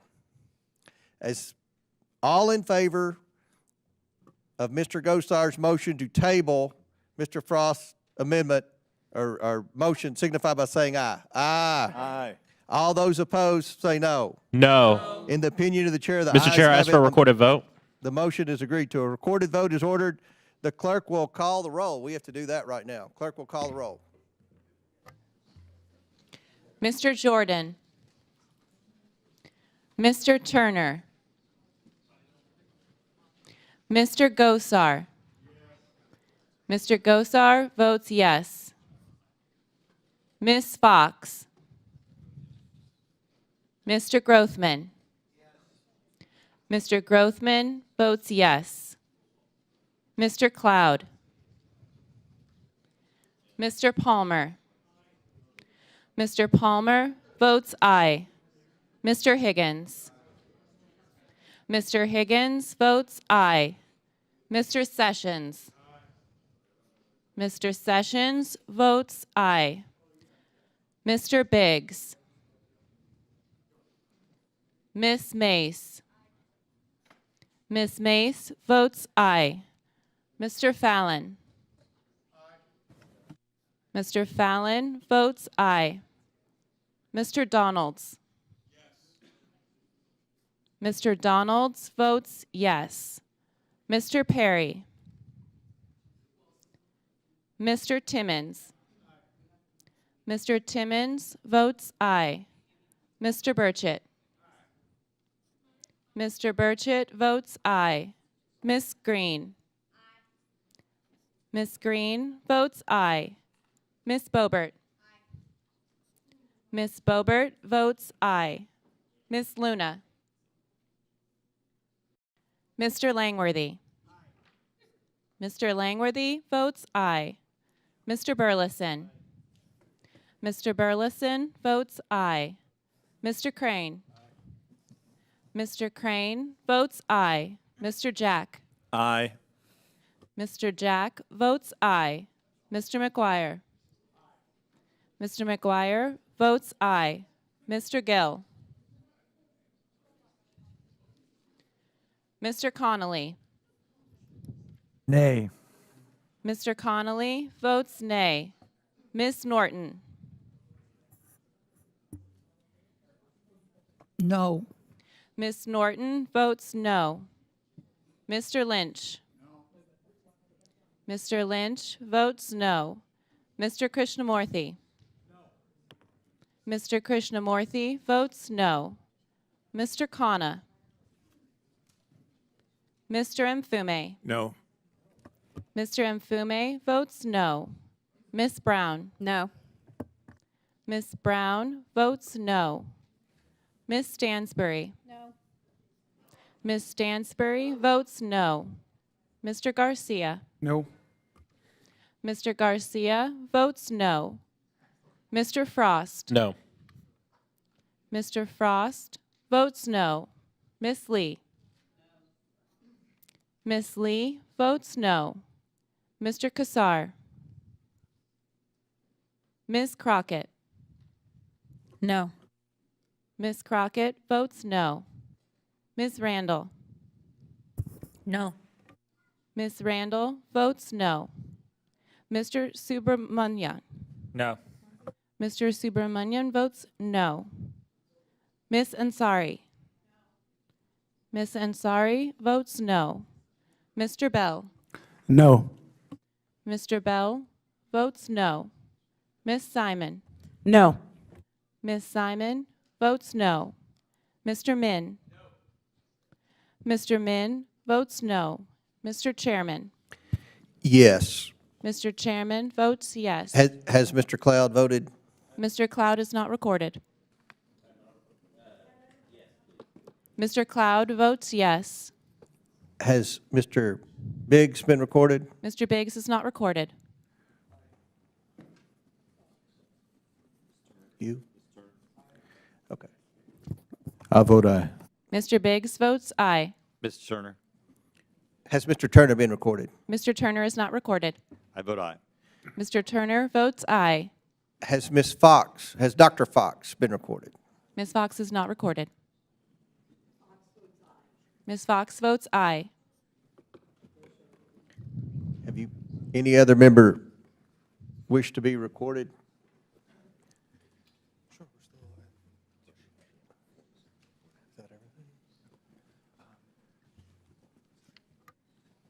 Would the clerk report the tally? Mr. Chairman, on this vote, the ayes are 22, the nays are 17. The motion to table passes. Now we will go back to debate, and I believe it was Ms. Crockett with 2 minutes and 57 seconds remaining. Mr. Chairman, I have a Mr. motion. Chair, I actually had more time than that, but Mr. Chairman, I have I a can quick finish motion. up in the 2:40. Chairman, I have a quick. Mr. Chairman, I have a. We'll give you 4 minutes. Okay, thank you, Mr. Chair. Mr. Chairman, I have a quick motion. Oh, wait a minute, Chair recognizes Mr. Donalds. Mr. Chairman, I move that we move to structured debate for 15 minutes on Ms. Crockett's amendment. Motion and second to structure debate for 15 minutes. All those in favor signify by saying aye. Aye. Any opposed? No. No. Motion passes to limit debate to 15 minutes. Mr. Chair, I'd ask for a recorded vote. Really?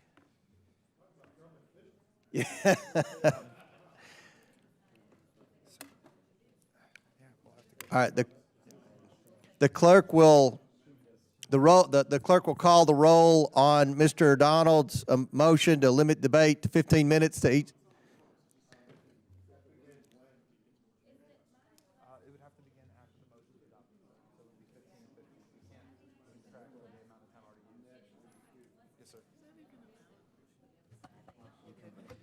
Parliamentary inquiry, Mr. Chairman. Are we in the middle of debating this motion?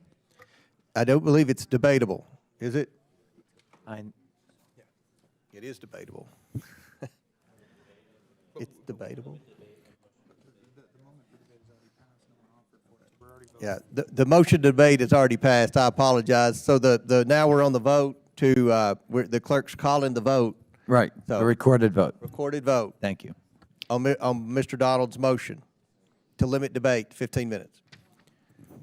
Mr. Jordan. Mr. Turner. Mr. Turner votes aye. Mr. Gosar. Mr. Gosar votes aye. Ms. Fox. Ms. Fox votes aye. Mr. Grothman. Mr. Grothman votes aye. Mr. Cloud. Mr. Cloud votes aye. Mr. Palmer. Mr. Palmer votes aye. Mr. Higgins. Mr. Higgins votes aye. Mr. Sessions. Mr. Sessions votes aye. Mr. Biggs. Mr. Biggs votes aye. Ms. Mace. Ms. Mace votes aye. Mr. Fallon.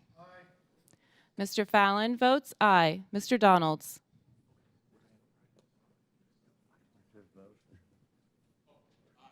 Mr. Donalds votes aye. Mr. Perry. Mr. Timmons. Mr. Timmons votes aye. Mr. Burchett. Mr. Burchett votes aye. Ms. Green. Ms. Green votes aye. Ms. Boebert. Ms. Luna. Mr. Langworthy. Mr. Langworthy votes aye. Mr. Burleson. Mr. Burleson votes aye. Mr. Crane. Mr. Crane votes aye. Mr. Jack. Aye. Mr. Jack votes aye. Mr. McGuire. Aye. Mr. McGuire votes aye. Mr. Gill. Mr. Connolly. No. Mr. Connolly votes no. Ms. Norton. No. Ms. Norton votes no. Mr. Lynch. Mr. Lynch votes no. Mr. Krishnamurthy. Mr. Krishnamurthy votes no. Mr. Khanna.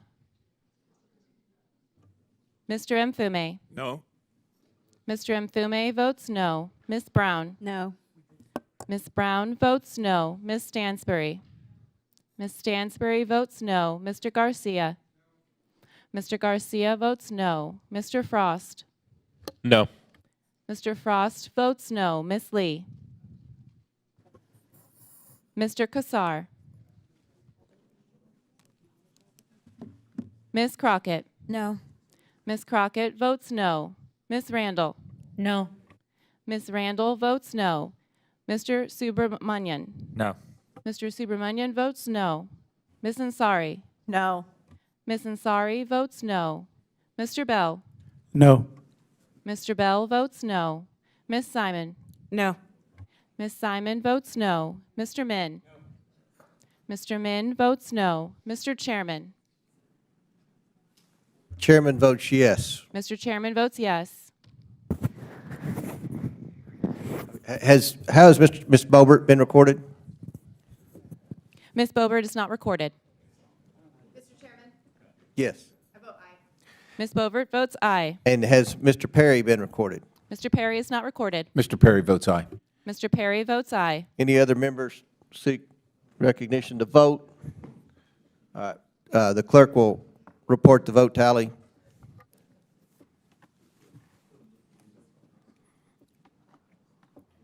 Mr. Chairman, on this vote, the ayes are 23, the nays are 16. All right. The motion passes for Mr. Donalds to limit debate to 15 minutes. Ms. Crockett will get her remaining 4 minutes, and then each side will have 7.5 additional minutes if necessary. So the chair recognizes Ms. Crockett for the remainder of her 4 minutes that don't count towards the limit to debate. Then from there on, if there's further requests for debate, there'll be 7.5 minutes each time. Chair recognizes Ms. Crockett for her remaining 4 minutes. Thank you, Mr. Chair. The final points that I was going to make is while this amendment has to do with civil rights, for whatever reason, the colleague on the other side of the aisle decided to attack Democrats and pretend as if we do not look out for women. And I want to be clear that it's Democrats that were pushing for the Equal Rights Amendment, and I don't recall any Republicans supporting us having the Equal Rights Amendment. I also want to make it clear that just because someone fantasizes or wants to be dramatic about the idea of someone could be a quote-unquote man in a locker room or in a bathroom, I've yet to hear an actual testimony of someone who, for whatever reason, has experienced this in real time. But I can tell you some real numbers and some real facts, because I don't like to live in fantasy when I'm talking about how I'm going to govern for the American people. The facts are, in my state alone, in the state of Texas, once they decided that they were going to overturn the Roe decision, 26,000 women then ended up raped. 26,000 is what we had reported. And that was only within about a year's time span. And when they reported those rapes, none of them seemed to have anything to do with trans folk. And I don't recall any legislation to help out those women in Texas and beyond that are actually dying. We're not projecting may die, but are actually dying or have died in southern states that have decided that they wanted to go after our reproductive freedom. So as a woman in this country, as a Texan, and as a Black woman, who, when we look at the numbers, and I believe in data and science, and I know that that escapes a lot of people in this chamber, but the numbers are clear that specifically Black women have always struggled when it came down to the maternal mortality rates in general. The fact that somebody who looks like me, no matter how much money they have, because I can remind you of a very wealthy tennis star that almost lost her life while trying to give birth. Some things I honestly just don't think should be partisan, and frankly, I do believe in privacy because honestly, I don't want none of y'all making decisions if I ever end up pregnant and have to decide what it takes for me to save my life. And I give the same opportunity for other women in this country to make decisions as they see fit. So while we look at how we protect women completely differently, I can tell you that at least in the 766,000 women or 766,000 constituents that I represent, I have had them come to me concerned about whether or not they could survive childbirth. But I have not had a single person in my district tell me that they were concerned that they may be raped by a trans person. So if there is an issue to solve in this country based on facts, data, and statistics, I think that we need to look at the type of health care that we are going to advance for women in this country. And with that, I will yield. All right, gentlelady yields back. We're going to now go into the 15-minute cap. Chair recognizes Mr. Higgins from Louisiana for 3.5 minutes. Thank you, Mr. Chairman. I appreciate the 3.5 minutes, especially given the fact it takes me about 30 minutes to deliver a 5-minute speech. I'm sure the other side's quite delighted that we're limited in time. So to my brothers and sisters on both sides of the aisle, I'm going to have the gavel of the Federal Law Enforcement Subcommittee, and I would encourage you to participate, because it's a subcommittee that's going to respond to the needs of our time. And respectful of the good lady's comments regarding civil rights, liberties, and freedoms, this is a page that we happen to agree upon, ma'am. We have sworn a mutual oath. I swore oath as a police officer long ago, as an Army veteran, long before that as a military police officer. And that oath does not expire. We have an obligation to address the weaponization of our government against the American people that we have indeed witnessed. And nowhere is it more frightening than when the weaponization of government is actually our federal law enforcement. So since November the 5th, Mr. Chairman, your rank and file federal law enforcement professionals have been celebrating, because they know that their beloved agency or department has been corrupted from within at the highest levels by oppressors of individual rights, liberties, and freedoms. Your rank and file guys, they want to enforce the law, uphold the Constitution, defend individual rights, liberties, and freedoms. Meanwhile, the elitist executives, the oppressors who have rooted their agenda deep within the highest levels of federal law enforcement, they're packing their desk right now. But those men and women will appear before my subcommittee, Mr. Chairman. We will have our time with those men. And we're not just pulling the curtain back, we're ripping it from the rod. We're going to reveal the oppressive nature of federal law enforcement at its highest levels that we have experienced. And I will yield the balance of my time to the chairman. I believe the ranking member would like some time. Gentleman will yield back. Chair now recognizes ranking member for however much time he wants. So you've got 7.5 minutes on your side. I thank the chair.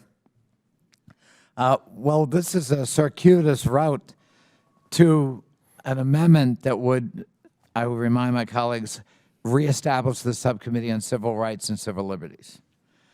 Why would we do that? Because almost nothing matches the importance of guaranteeing civil rights and civil liberties as a member of Congress than ensuring the expansion of and protection of fundamental rights, including voting rights. We have seen suppressive activity all over America, whether it comes to women's reproductive rights or the fundamental right to cast a ballot and have it counted. Ballot boxes have been suppressed. Voting times have been restricted. This is America. And if this committee can contribute anything to America, it is the preservation of the sacred right of franchise guaranteed in the 14th Amendment. It took 100 years from the Civil War to the Civil Rights Movement and the adoption of the Civil Rights Act and the Voting Rights Act in 1964 and 1965, respectively. And by the way, a higher percentage of Republicans voted for each than Democrats at that time. We had bipartisan consensus.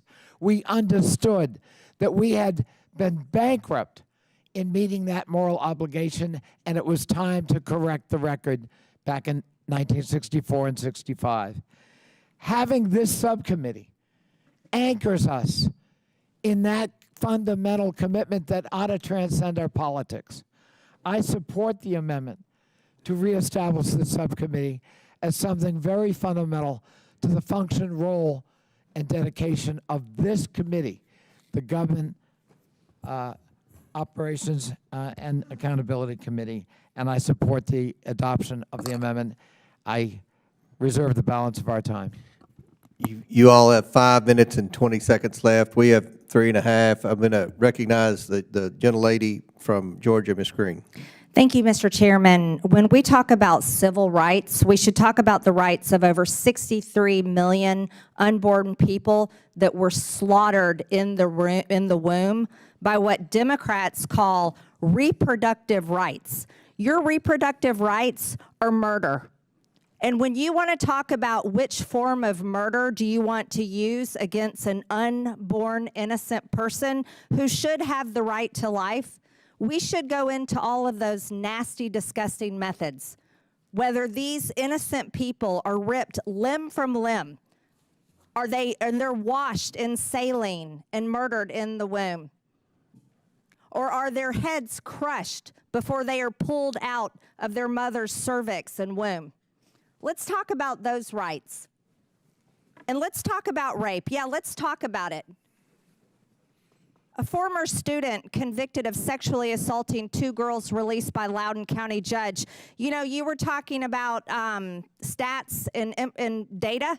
There is information, if you just take a minute to go look it up on your cell phone that you're looking at right now, you can look up a biological male student that was mentally ill and dressed up like a girl and went in the girls' high school bathroom and sexually assaulted 2 young women in their school. Yeah, it happens all the time. And when you talk about civil rights, let's talk about women's rights in sports. A male swimmer competed on the men's team for 3 years before winning the women's NCAA Division I championship in the 500-yard freestyle event. This same man was nominated NCAA Woman of the Year. That is a big violation of women's rights. After playing on a college men's team 30 years prior, a 52-year-old 6'6" man joined a women's junior college basketball team and destroyed them on the court. Oh, wow. I thought you cared about rights, civil rights, women's rights. A male runner was named Women's Athlete of the Week after competing in an NCAA Division I women's cross-country meet. One male athlete won first place in the women's mile race at an NCAA Division I conference championship. And a 17-year-old female volleyball player was left partially paralyzed with brain damage after a ball was spiked at her by her biological male opponent. The team rightfully forfeited the remainder of the games played against that school out of safety concerns. Why don't you care about these women's rights? If you want to preach about civil rights, civil liberties, and protecting people's rights, you should be standing up and protecting women and girls' rights in sports. And keep your biological men who are mentally insane and have sexually perversive ideas, thoughts, and fantasies out of our bathrooms, out of our sports, out of our women's spaces. And if you want to continue to be the party that stands up for that absolute insane bullshit, we'll keep beating you election after election after election. You want to know why? Because y'all are for they, them, and we're for the American people. And we actually do stand up for people's rights. We stand up for the unborn, we stand up for women and children, and we will protect them from the deranged lunatics that you all call women. Mr. Chairman, I yield back. All right, gentlelady yields back. That's going to wrap up our time. You all have, what did I say, 4.5 minutes? Is that what, does anyone seek recognition, or are we going to go straight to votes? All right. The motion now is on the Crockett Amendment. All those in favor of Ms. Crockett's amendment signify by saying aye. Aye. All those opposed signify by saying no. No. In the opinion of the chair, the noes have it. The amendment is not agreed to. Mr. Chair, Ms. Crockett. I'd ask for a recorded vote. Recorded vote is ordered as previously announced. Further proceedings on the question will be postponed. So pursuant to the previous order, the committee stands in recess for 10 minutes while we prepare the electronic voting system. Good news, we think we've got it fixed. So 10 minutes, don't run off very far. 10 minutes, we're coming back, and we're going to vote electronically. It should be quick. So the committee stands in recess. recess. They're setting up the voting, and then we're going to vote on, I think we're going to vote on the amendment and the overall rule. And then we're yeses on the amendment, no on the overall rules. Yeah. Are we allowed to eat in here?